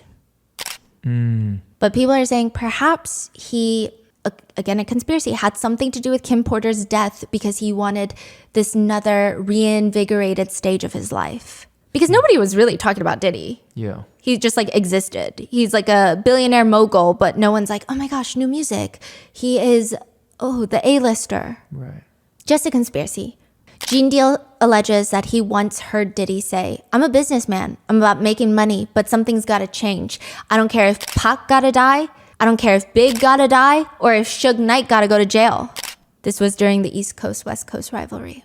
Another artist who knows Diddy well says, he's a bitch. Somebody had to die after Tupac died. He knew somebody was going to die. It's just the art of war. Like, they're going to take someone down. Like, do we know who shot Biggie? Yes, it seems to be someone that, yeah, we do, but it's like complicated. It's a whole other lore. Some people say that Suge Knight has connections to him. It's very complicated.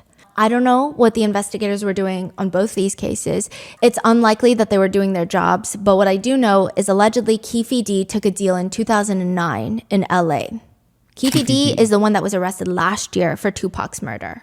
Okay. He was arrested 2009 in Los Angeles on a massive narcotics charge, trafficking a lot of drugs. And so he more or less went into an agreement where he said that he would tell the police a lot of stuff about Diddy and the Tupac murder. I thought the killer is it Orlando? Yes, he's the one that pulled the trigger. Keefe D was in the car. He did not pull the trigger, but he was the one that allegedly ordered the hit because he wanted to get the $1 million. Orlando is his nephew. So it seems to be like they were all in the car. Orlando had just gotten into a fight with Tupac earlier, and they knew that Diddy had a $1 million hit out on Tupac. So it wasn't even just them. He was like telling a few different people like, hey, I'll give you $1 million if you take out Tupac. So his nephew just gets into a fight with Tupac. It seems what he's trying to describe is, okay then, let's settle it. Let's get our $1 million. And he said that. Basically, like he just went on. He was released from his narcotics charge. Nothing happened to Diddy. Nothing happened with the Tupac case. He went life as normal, went on to documentaries, went on to podcasts, wrote a book. We must require standardized testing for microphone purchases because he's just out here confessing to crimes. He said, we couldn't let no record company studio gangster do us like that. Had they lost their fucking rapping ass minds? Because they beat up his nephew at the casino. And he says, when conversations would come up about $1 million bounty on the heads of Suge Knight and Tupac Shakur, that was business. But after Tupac, Suge, and them Death Row jumped on my nephew Baby Lane, aka Orlando, that shit became ominously personal. The police would state Keefe D took down Keefe D. They say he put himself squarely in the middle of the conspiracy. He had acquired the gun. He had given the gun to the nephew, the shooter, and he had been present in the vehicle when they hunted down and located both Tupac and Suge Knight. All the other direct conspirators or participants are all dead. The other people in the car, they're dead now. What? He is the last man standing among the individuals that conspired to kill Tupac. But now, the internet does not believe that to be true. They believe, no, there's another person still standing or laying down or bent over. I'm not too familiar with how people pass time in federal prison. And that person is Sean Diddy Combs. I see. So that's why like Eminem and all of these people in the industry keep referencing to it. Yes. And they keep saying Diddy called the hit. And it's not like these two are strangers. Diddy actually knew Keefe D since the 90s. Yeah. Allegedly, Diddy came and was like, I have a couple problems I need to be handled. Now, Keefe D, his biggest problem with all of this, though, is that he never got paid. Yeah. He never got the $1 million? No. There's a different guy, a middleman between Keefe D, I guess, and Diddy, and he allegedly got paid and gave nothing to Keefe D. That's what Keefe D is saying. Are they looking for that guy? Or did they? He's dead. He died in 2012. What? Yeah. I don't think that Diddy would ever go to court for Tupac's case because it's really Keefe D's word against Diddy's word. And if that guy is dead, I'm sure he paid him in cash likely. There's no proof, evidence of that cash. And with him being dead, who's to say? Diddy could say, I gave him that cash for watering my lawn. Mm-hmm. For supplying my baby oil. You know, it's like, who is to say? Who's to prove that it is connected with Keefe D? Right. Keefe D says, if he would have just given us half the money, I would have stayed strong, meaning he wouldn't have ratted Diddy out to the cops. Which, side note, Keefe D would later state that that's the only reason Diddy might get away with it, because he never got paid for it. Like, he never directly paid Keefe D. So there's no connection to Diddy and Tupac, his death. He said he even went to the Hollywood Walk of Fame ceremony when Diddy got his star. And Keefe D said he went there to get his money, but there were so many cameras, so many people, he couldn't get in contact with Diddy. Prior to his arrest, Keefe D did an interview where he expresses his annoyance with how much Diddy didn't pay him. He says, Gene Deal, the former bodyguard, complaining about you. I'm complaining about you. Goddamn, homie. I was on top of the world till I met your ass. Throw a dog a bone. Standing up there talking about daddy love, some shit. Show us some love. God damn. What the fuck? Brother Love, come show some love. Mr. Love, I'll be watching you, dude. Damn, you walk around me like I'm some shit on the grass or something. God damn, dog. Fuck. What the fuck? Throw my kids something. Throw somebody kids something. God damn. Daddy love. You ain't no love. That ain't love at all, nigga. Brother, I'll be seeing you doing your little pretty dance and all that, man. Show some love, homie. Come on, man. Don't be like that, brother love. You just leave bad tastes in everybody's mouth, man. Come on, homie. And and this is like before his 2023 arrest. So like imagine just going on a podcast and being like, the person who hired me to murder someone did not pay me for the murder. Yeah, and the podcast host asked, do you feel like Diddy owes you? He says, yeah, I think you should look out. I'm still here. Still waiting, bro. Perhaps it's time for Diddy to pay. Jason, whose 20-year-old brother passed away during the celebrity basketball game, says, I believe in karma. He never really owned up to anything. He never told us he was sorry. Whatever is going on with him now in 2024, I guess it was meant to be. But me, I lost everything that day. I lost my big brother and I lost my best friend. Somebody who was present at the City College crowd crush said, I think his past deeds are coming back to him. I can't say I'm surprised. But it took so freaking long. Yes. 50 Cent, who we'll talk about in the next part, he's a longtime hater. He responded to Keefe D implicating Diddy in Tupac's murder, tweeting, damn, so Pac got lined up by Brother Love. LOL, time to lawyer up. Shit might get sticky.